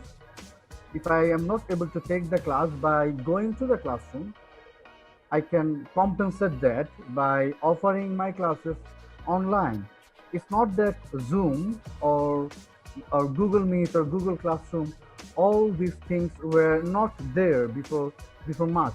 These things were there, but we didn't have the capacity. The idea that students think when they're on Zoom, somehow we don't know them or we won't call them by name, I think was my initial challenge. So I, to make it a little bit more interesting, a little bit more humorous, and to engage them through that humor was one of my biggest challenges, I think, initially. So over a period of time, then when somebody answers, for instance, when say Miss Sarah answers, and I'd go, oh, Miss Sarah of the $20 million fame, right? And so, then there's a way to interact in a different way in class. And so that setting that tone was the difficult part initially. The other is to engage students and to ensure that they are engaged back. A lot of times students know that sometimes we don't watch them as closely. So to let them know that, learning is not, there's going to be no difference in learning because of COVID, right? Yes, it's difficult. Yes, it's different. But it's not something that will change the content or the material or what's expected of them in terms of work will not change. That's something that I found initially to navigate was difficult. But the only biggest challenge I did face is to understand how much I did not know. Right? Because I used Zoom before, there was this feeling that, oh, of course I can teach this class in Zoom, right? And then you suddenly realize, yes, I mean, you can teach a class in Zoom, but there's so much more to learn. So to transform into a learner simultaneously was the most difficult thing. Especially in the US, students don't have a problem with phones. However, for them to use phones for a learning purpose is a new phenomenon, right? So to tell them, look, yes, I'm so glad you have phones, right? And you don't have that issue, but now you use it for a more sort of positive thing rather than to talk or whatever it is they're doing. And to get that into their heads, I thought was a bit of a challenge. What we do, and that's because if I do want to say Dean Adier facilitated what we now call as a hybrid class. So there are some students who are actually in class, and then there are some remote learners. So we've facilitated that for both of these learners. Of course, for many of us, that's an operational challenge, right? Because so I walk in the first day, and the first thing students say, oh, I can't see you behind the glass. The fact is they can't ever see me, whether behind the glass, because I'm so small. But now we have this additional challenge of, I can't see you behind the glass. And then, of course, my mask popped out. It started popping out every 2 seconds. And so, you know, here I am trying to enforce a mask policy with my mask popping out. And then I thought the biggest operational challenge was the hybrid learners, the ones who were remotely learning. They thought somehow these questions won't go to them. You know, or there are students in front of her. She's going to naturally call the students in front of her to answer. But you know, obviously I'm going to try to catch on the online learners. And many of them will go, oh, me? Yes, of course you, because I can't see you. I see the people in front of me and I know they're learning, right? So you're the obvious target. And then, of course, to make a joke and make them relax. So that was the, to get into a new system, really was what, and to be aware that we are transforming, that's the biggest challenge. Now, undeniably, National Education Policy 2020 changes are quite progressive and futuristic, but there persist certain challenges, especially in its implementation, to discuss some implementation. So with regard to, I can say, technology utilization, adequate infrastructure, and I think national educational policy and its execution challenges with regard to the executions. So there are many things like that. So if I, as for example, if technology utilization, if I say, then during tough times like COVID-19, the way teachers have shifted to online education is indeed commendable. However, more familiarity and tech friendliness, I can say, are vital to ensure a seamless. So learning experience for students, though digital modes. So without proper technology utilization, teachers are likely to encounter challenges in assuring collaborative learning, active student participation, and smooth adaptation of digital study materials. So moreover, teaching subjects like physical education, mathematics, law, etc. online remain a challenge, basically. I'll start with what is already known. We are living in what is known as the VUCA world, which is volatility, uncertainty, complexity, and ambiguity. Right. Okay. That has been underlined and underscored and overscored, whichever way you like to put it, in every field of our living. And education is no different. However, one of the things that needs to be said is one sector which tried and has made constant effort over the last 4-5 months is bouncing back to as near normal as possible. 10 major stakeholders, as I was talking to you. First, of course, the students, then the teachers, then the staff and the administrators of the university, then, of course, the parents, community, the elected representatives, the government, and the regulators. All these form the ecosystem, and each one of us have now had to somehow, like you rightly said, have to come together, have to coalesce, have to collaborate to be able to make education a success. It has been a never before experience, at least not in my living memory.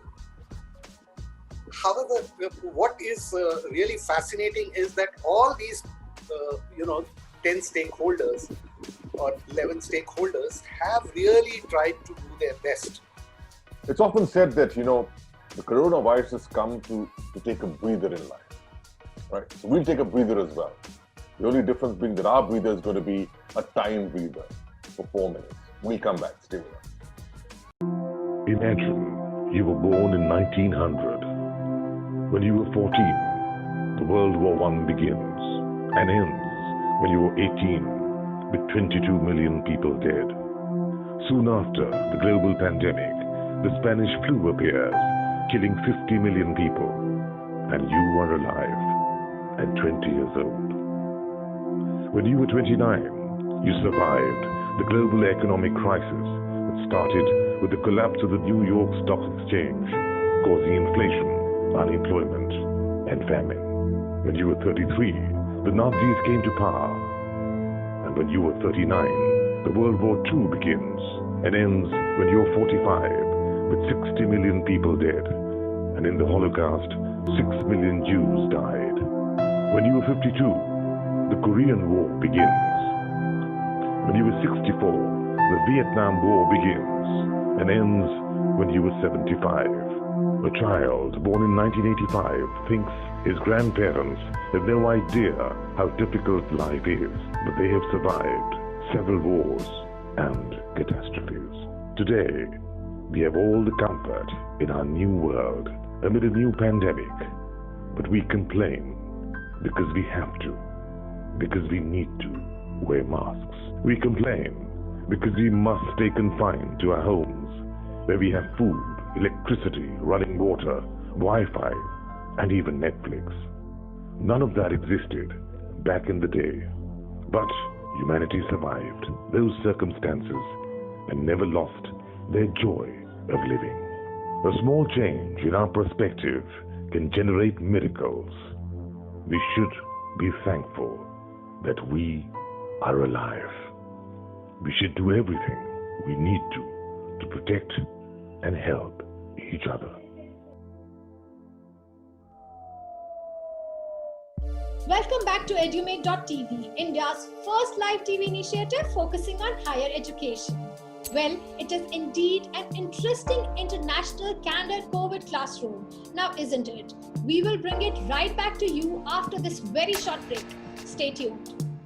As we assume, anticipate, and analyze the challenges and solutions for the education world in our candid COVID classroom, where we meet and greet the new normal. सबसे बड़ी चिंता है अपने बच्चों की सुरक्षा को लेकर स्कूल खुलने को। केवल माता पिता का ही नहीं, मुझे लगता है कि ये तो देश की संपत्ति है। हमारी शीर्ष प्राथमिकता उस छात्र छात्रा के जीवन की रक्षा करने का है। Excellent teachers should be inducted into the education system as teachers. So education is comprehensive. With the new normal, we must remember that we will certainly use technology to reach out to as many people as possible and to give quality content. Children and parents have started thinking of employability, and they are not going to be very convinced if you say that you are going to just do anything. Everybody would want to know what next when he passes the class 12 exam. In the new normal, the post-COVID world, we educationists should not plunge into with blindfolded. We should ask questions and we should reimagine the whole scenario, and we should always be conscious about the context of education, which is society. Very start emphasize the point of employability. Are we making employable people and good human beings who know how to live together in solidarity? The virus, the invisible virus which has caused this disruptive crisis, is teaching us lessons we never learned before. Teaching learning would perhaps become blended. Some part of it will be through online or other technology. Let's understand that the classrooms of the future are going to be different. While technology or all of us have shrunk the world and we have made it a small village, but we have expanded the classroom now infinitely. If you're looking for basic education, I think the quality of education in India is equally good, and there are many universities that offer that. The physical and the digital will marry and seamlessly, not competing, not contesting. Both will coexist. It will be hybrid and blended learning. I think online is going to make education more speedy. Disruption is making you learn to do things by yourself. This is a very serious debate, I believe. Thank you very much for organizing it. It's not about holding exams or not holding exams. It's about whether our education systems are specifically going to get out of the clutches of Lord Macaulay and Lord William Bentinck, and we'll stop producing clerks. Exams or no exams, they don't matter. The quality of the student will remain the same. ऐसे माहौल में मंत्री जी बहुत ज़्यादा तनाव हो गया है. शिक्षकों के मन में भी तनाव है, माता पिता के मन में तनाव है, बच्चों के मन में भी तनाव है. तो बहुत जरूरी है इस तनाव से वो मुक्त हो. तनाव मुक्त रहे, सोशल डिस्टेंस बना के रहे, लॉकडाउन माने, कोई दवा नहीं है, यही तनाव मुक्त है. Education has to be, the magic word is relevance. What you teach them, what they learn has to be relevant. Employability has always been a huge problem. Due to this pandemic, there is a different spectrum of a different challenge now. The youth, men and women, are looking forward to be part of this great skill India. तो मंत्री जी अभी आपने जो हाल में ये घोषणा की है कि स्कूल खोल दिए जाए. इसमें सबसे जरूरी है कि पहले बड़ी क्लास को शुरू कर रहे हैं. तो जो बड़े बच्चे हैं उनको टैकल करना थोड़ा आसान है और जो छोटे बच्चे हैं उनको थोड़ा मुश्किल है. ओवरऑल की मार्क्स की रेस है, अल्टीमेटली जॉब से ही सक्सेस आती है. मुझे लग रहा है world is changing now. Willingly और अनविलिंगली बच्चों के हाथ में गूगल है, तो अभी ज़्यादा इसमें टेंशन की जरूरत नहीं है. बच्चों को अगर हम ठीक से बस उनकी एनालिटिक्स ठीक से डेवलप कर दें, मार्क्स कितने भी आए, बच्चा फिर अपने आप तय कर लेता है मुझे करना क्या है. Digital divide and its sinister threat to further divide an already polarized society, is one of the biggest concerns. Thank you, Chetan Sharma and Edumate TV.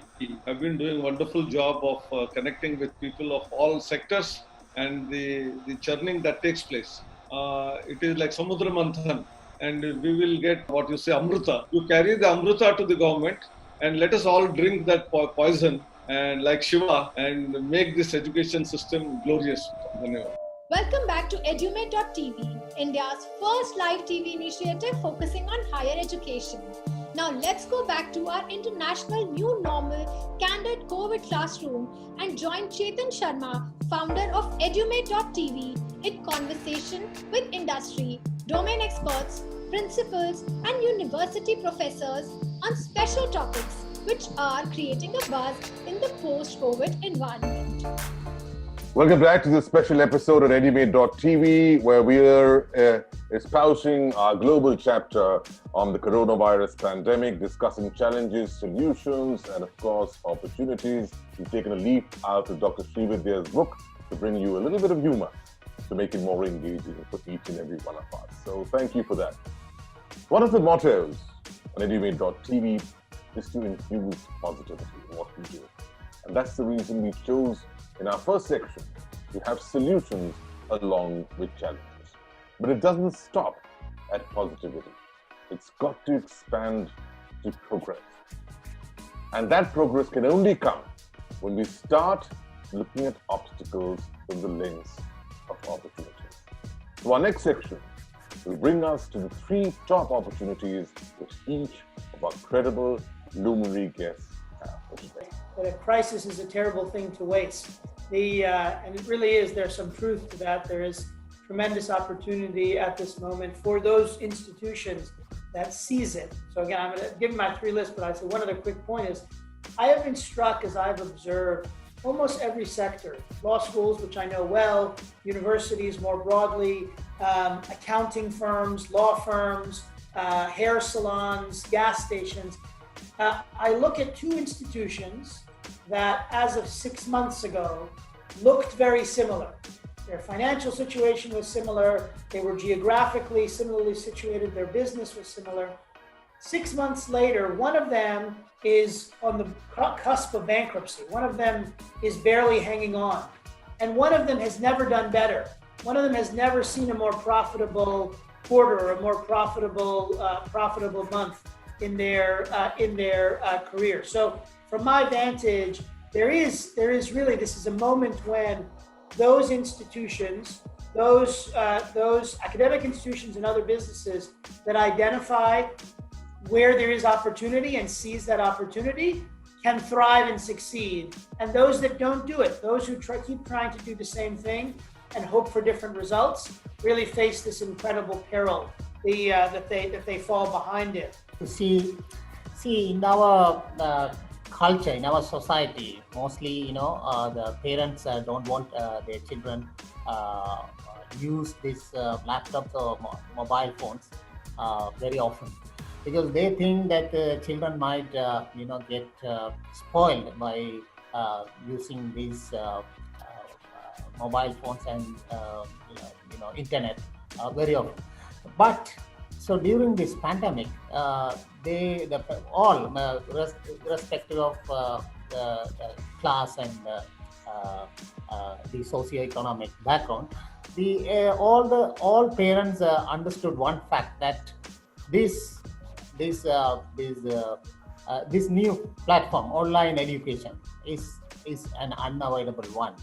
So the student, their children must be exposed to this online education. So they must get used to the mobile phones and the laptops with the internet connection. So now most of the parents, develop that attitude, positive attitude towards the use of these mobile phones and internet. So that is one great change. We experienced or explored new ways of learning, and because of this pandemic situation, our orientation towards learning and teaching has changed. So now we know that we can actually self-learn, we can self-teach, we can rely on other sources and resources for enriching us. Classroom and teachers are not the one and only sources for learning. We can explore other ways. Okay, so we are going towards self-reliant learning, perhaps. Then let me be optimistic that Corona will go someday. Our capacity that we have developed, the skills that we have acquired during these days will stay with us and will help us enrich our learning experiences in future in a more comprehensive manner. I mean to say that we will be able to be more creative and highly imaginative and come up with newer ways of teaching. We will incorporate more blended learning approaches, or maybe flipped classroom approaches, complementary to our regular classroom.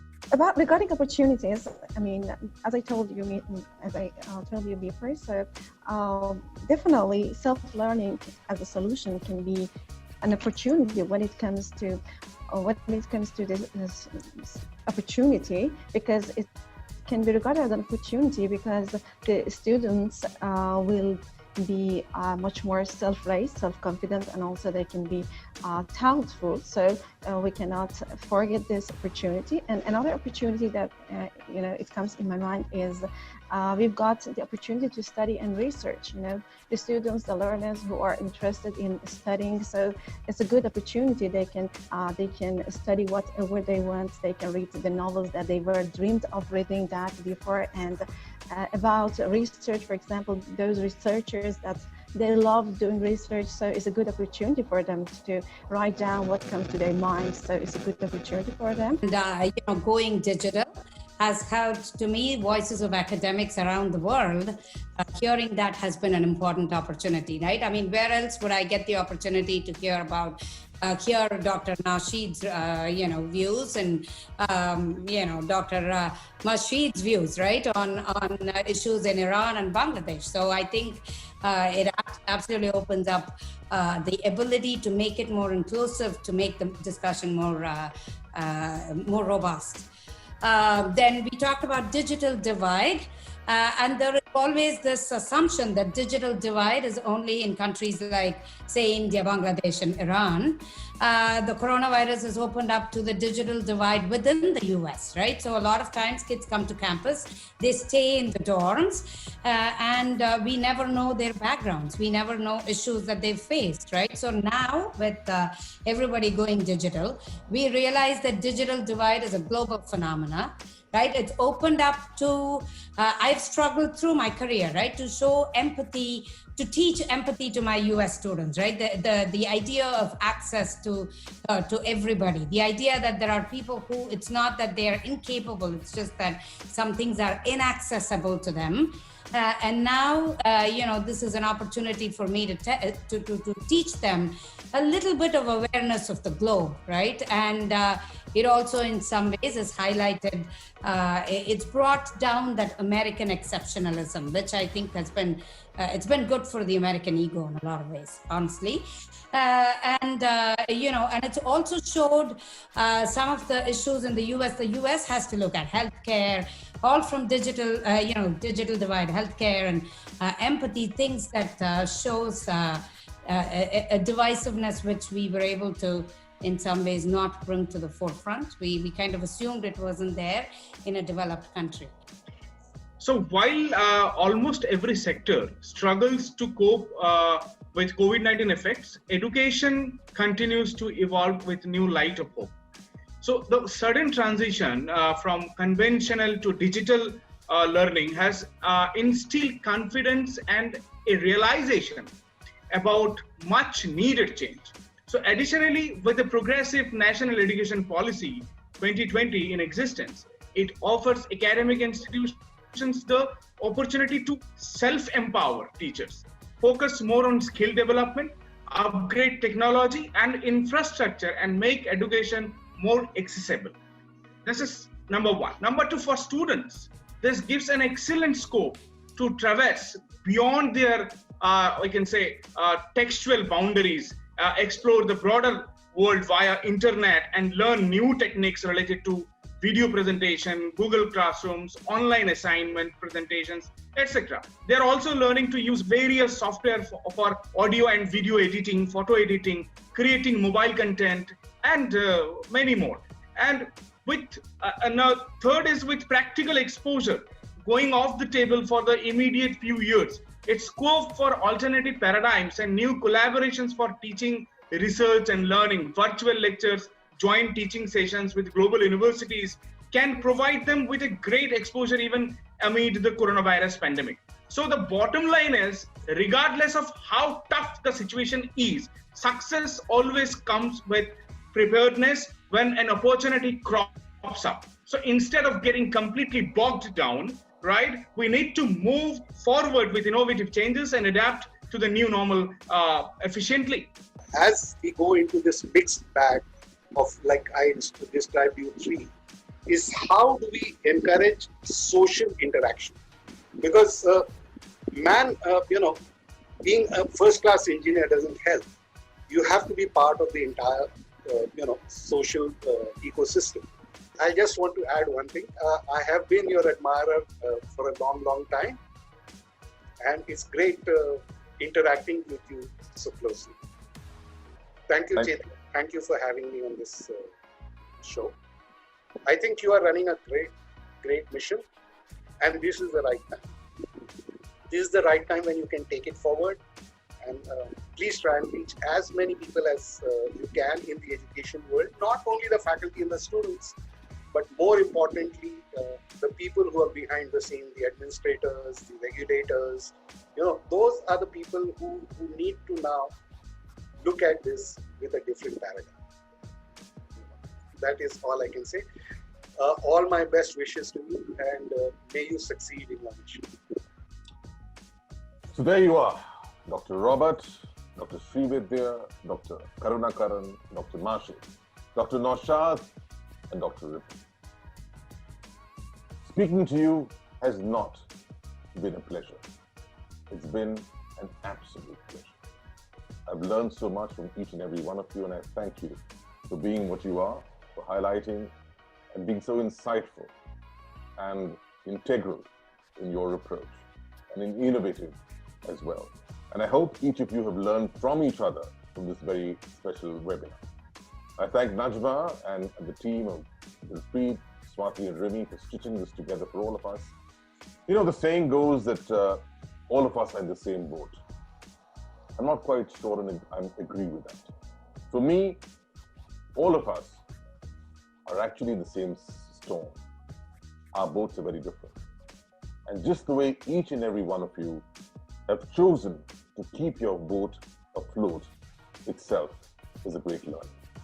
Thank you for being exactly what you are. And I always say on Edumate.tv, the only way to fight the big C called COVID is by the 3 C's of being collective, creative, and correct. You all have been just that. And at the end of it all, don't forget, educate better, you'd better edumate.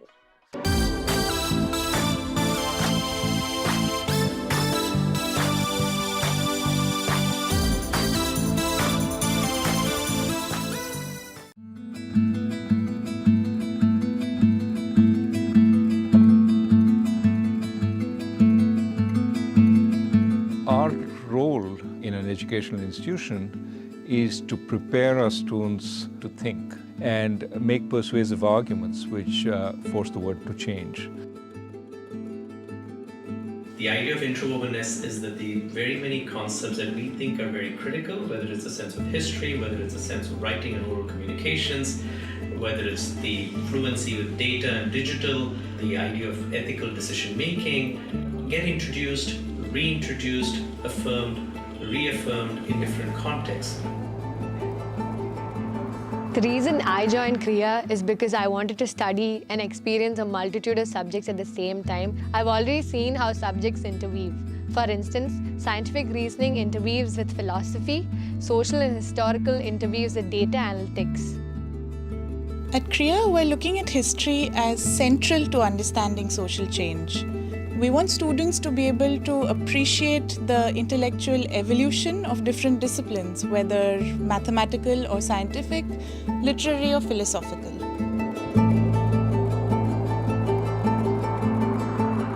At the end of the writing and oral communications course, students are writing in ways that are thoughtful, complex, and nuanced.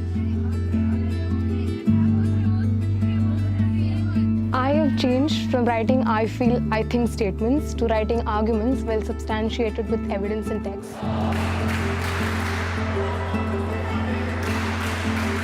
The creative expression course demands that students think differently, out of the box, in a way that they have never done before.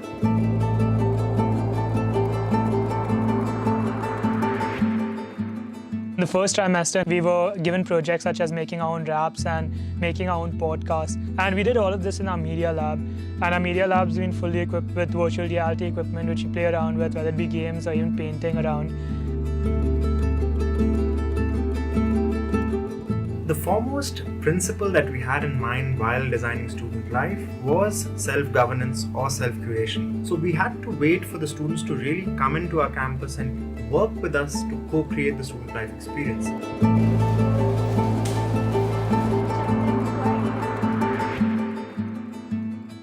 The favorite part about life at Kriya is the friendly environment that is being created among students, faculty and other members living in the campus. Each and every person over here is encouraged to voice their own opinions.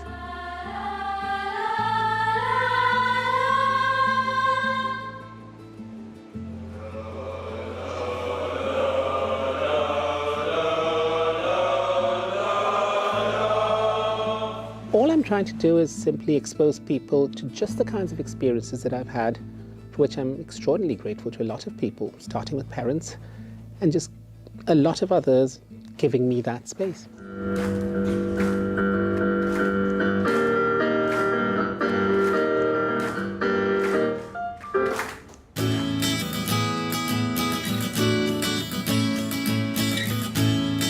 Sri City is a great place for outdoor activities. The Satavedu forest is just a couple of kilometers in that direction, and the Pulikat Lake is about 5-6 kilometers east from where we are. Both of these places are very nice hiking trails and biking trails. So overall here we can plan a lot of great outdoor activities.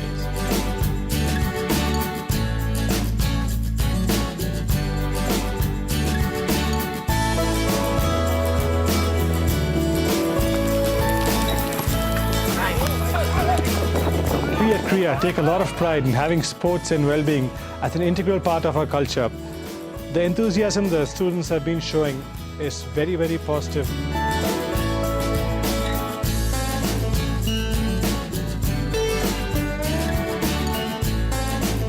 When I'm not in class, there are so many other things to do. Right from thought-provoking and challenging assignments, guest lectures, and various other club activities.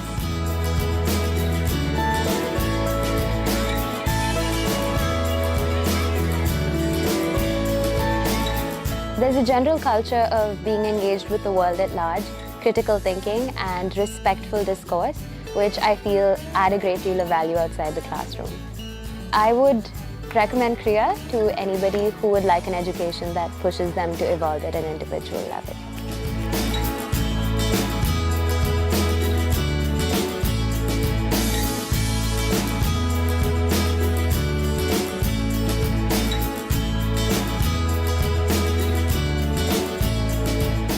Welcome back to Edumate.tv, India's first live TV initiative focusing on higher education. Coming ahead is our very special show, The Vice Chancellor, with Dr. Sibaram Khara, Vice Chancellor Sharda University, in an exclusive conversation of insights and inspiration with Chetan Sharma, founder Edumate.tv. Over to Chetan.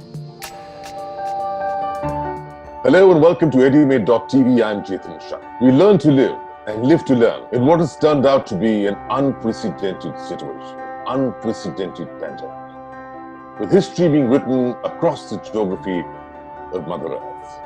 And a minor virus has created a major catastrophe, making us all rewind, reboot, rethink, reformat before we rebuild a new normal, a new world. In the field of education, this world will be new, will be led by solutions, will be led by overcoming of challenges. But for that, you need one trait which is critical at the helm of higher education. And that trait is a wisdom. Wisdom which has been gathered from the past knowledge, past experience, but more importantly, wisdom to be able to anticipate and embrace and evolve into a new future. And that's why we have what we call, in the world of higher education, the Wise Chancellor. And today we have a very special and wise Chancellor with us from Sharda University. We have Mr. Sibaram Khare. Thank you, sir, for joining us. Such a pleasure to have you with us. Thank you very much. Right, sir, talk us through this very intriguing and exceptional journey of Sharda University. You've attained so much in such little time. Why and how? I joined Sharda University in the month of May 2019. And coming over here, a lot of academic transformational approaches were adopted, and very specific to the teaching learning, the quality teaching learning measures we took. And first we initiated the outcome-based educations, the philosophy and the concepts and the process and the implementation plan, and then educating the faculty members. And then we took up the content delivery, methods of instructions, how pedagogy can be very impactfully embedded in the teaching learning process. And then we also implemented the monitoring, the quality monitoring system through your iCloud, a special software were procured, so that right from the timetable, teaching lesson plan, then your assignments, material, quality check, assessments, marks analysis, corrective actions, slow first learners management, mentoring, online mentoring systems, and then impact analysis. And through this, we actually ensure the teaching learning, quality teaching learning, and also the teaching learning was adopted in line with the outcome-based educations. You've done so much in such little time, it almost seems that you had anticipated a corona coming. But tell us, what was the most difficult part of these challenges and how did you overcome it? When COVID-19 happened, it was in the mid of the March. So in the first week of March, actually we completed our midterm examinations. Almost more than 50-60% syllabus was covered. But after just declarations of the midterm result, we were about to start with the third module of the syllabus. And but suddenly the lockdown happened, and then students were moving from campus to their home. We had to continue the online teaching learning activities. So most difficult part was very beginning to identify a very useful tools for conducting online teaching learning and then engaging the students. And we faced a lot of problems also in terms of the devices and bandwidth, of course from the student side. But here very innovatively we planned that we'll go ahead with the timetable, whatever is prepared, and students were advised to attend the classes online and come to the class virtually, attend the classes as per their timetable. The faculty members were advised, and we have a very strong monitoring mechanism which we developed. So at the end of the day, by 8 p.m. every day, we used to analyze the participations of the students, then materials uploaded. So our Community Connect program, which is very unique in Saudha University, that in every semester, at least 6,000 students will visit community. We arrange all facilities so that we make students or graduates who are really will be capable of showing concerns towards the society and community. And when they become leaders, they will really think that societal views and then take the appropriate action. So all those societies or community the students visited, so they made a online survey and impacts in that aspects, how these things are hampering. And then we had a virtual laboratory systems. Of course, few laboratory where really strictly hardware is required, we converted into video-based and then simulation-based experiments. And projects also, except hardware-based projects, all the projects were converted to survey-based, case study-based, simulation-based, analytical-based, model-based. All these modes were sitting in the students at home, they can continue and they can learn as well. And we revised our evaluation process, but we did it very efficiently and we calculated the outcome also. So finally, we have declared all the results and we did all the things. I've heard the word outcome, which is very close to your heart, obviously, not just in terms of education, but importantly, it's in what you do yourself. And I guess that's the trait of a great leader. It's not just what you say, you actually live what you say. And it's quite commendable, actually. You've taken holistic education to a different level.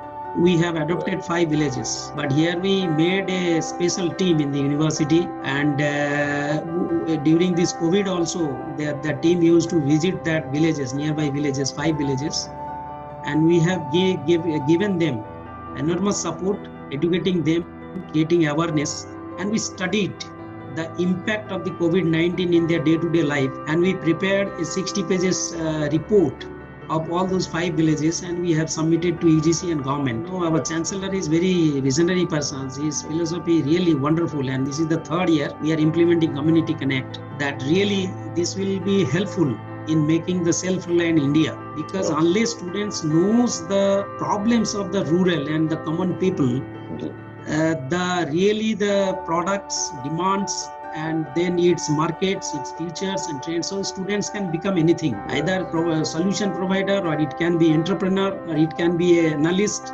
or even a project developer.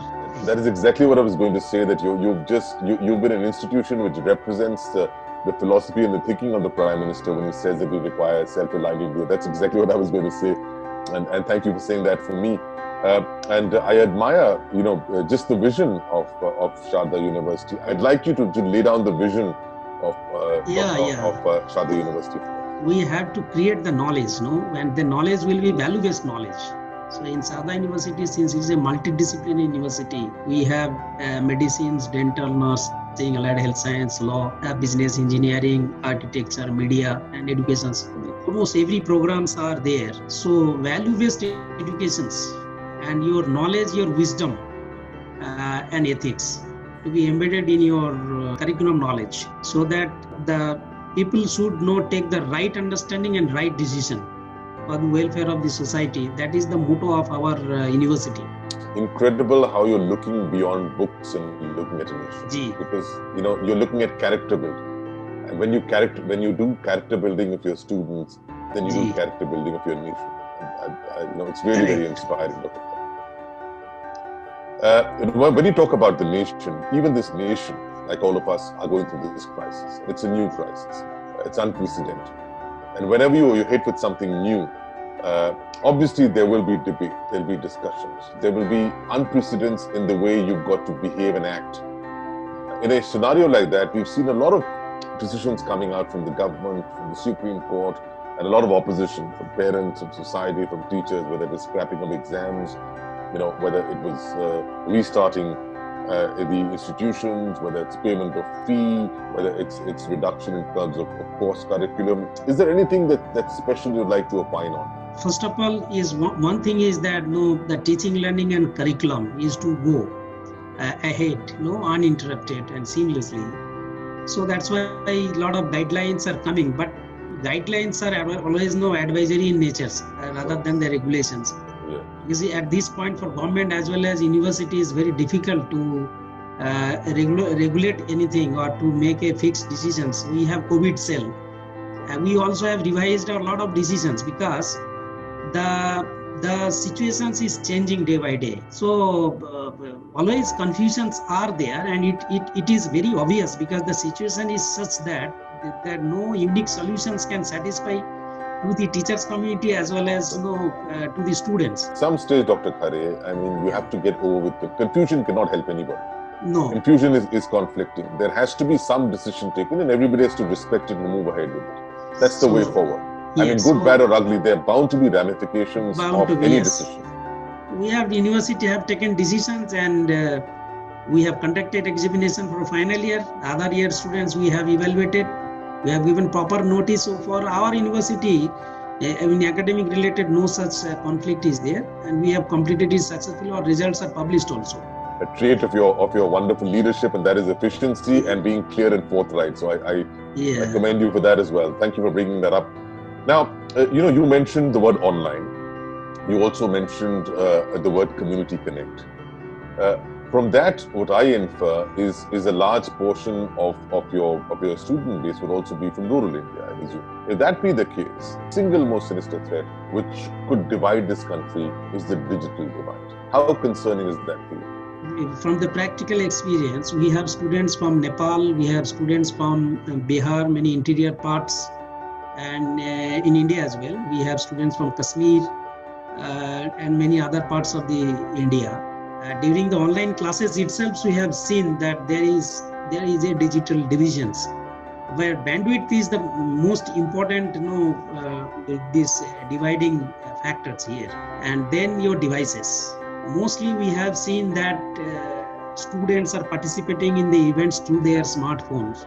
So all the students cannot have the laptops, and then if you have to do certain kind of solutions, assignments, and then participate in proper manner in the laptop also for examination or online test, quizzes, and then bandwidth.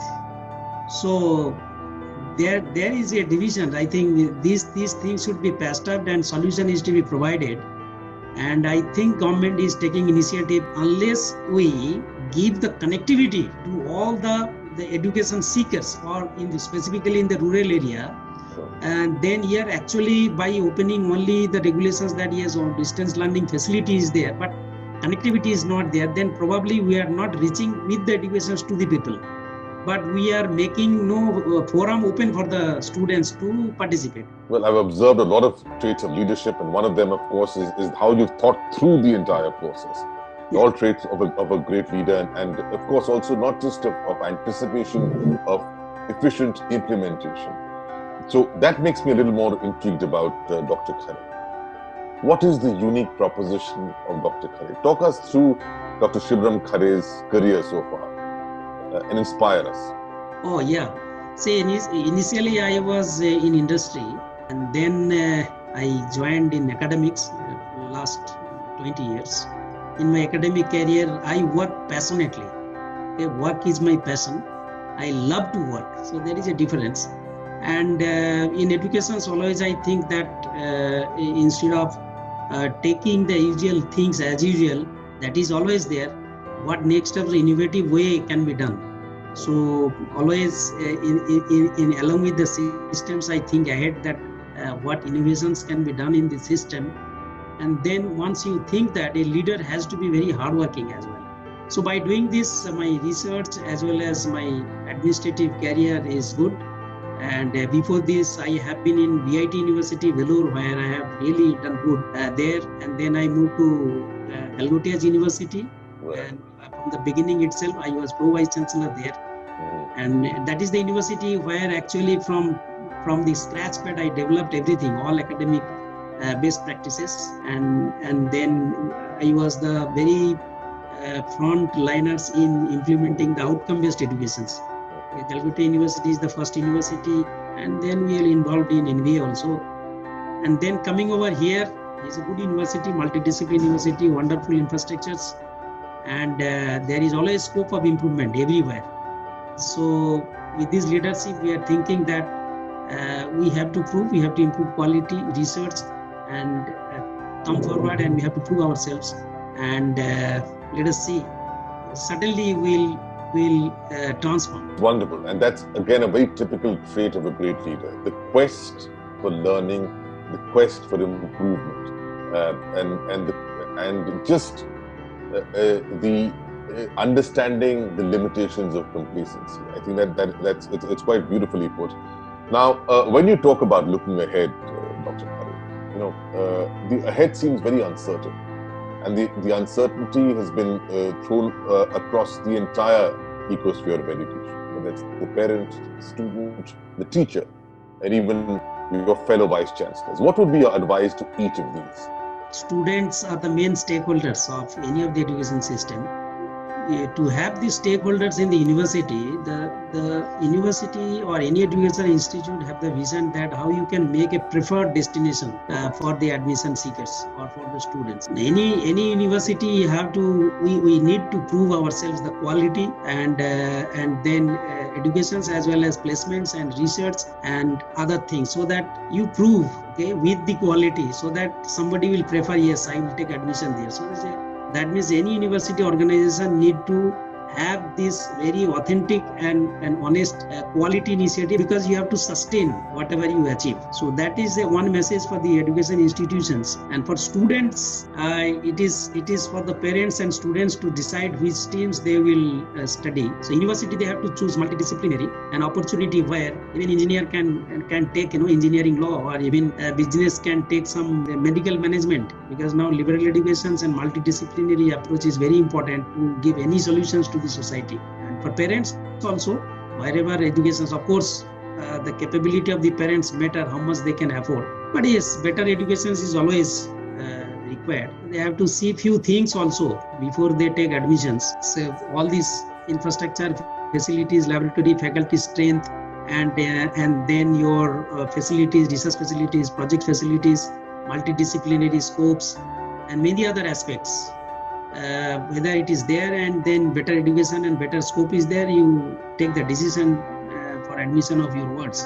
Thank you for being an incredible guide, and for opening up the minds, and for infusing a sense of lateral thinking. And your pearls of wisdom in terms of your advice truly make you the wise chancellor. You are doing a wonderful job and contributions to the society by bringing the experts. So you are presenting through the mouth of all these visionary people useful informations, thereby contributing to the society, specifically in the fraternity of education. Is a great job, and it is one kind of great service to the society, specifically in the education sector. I admire this.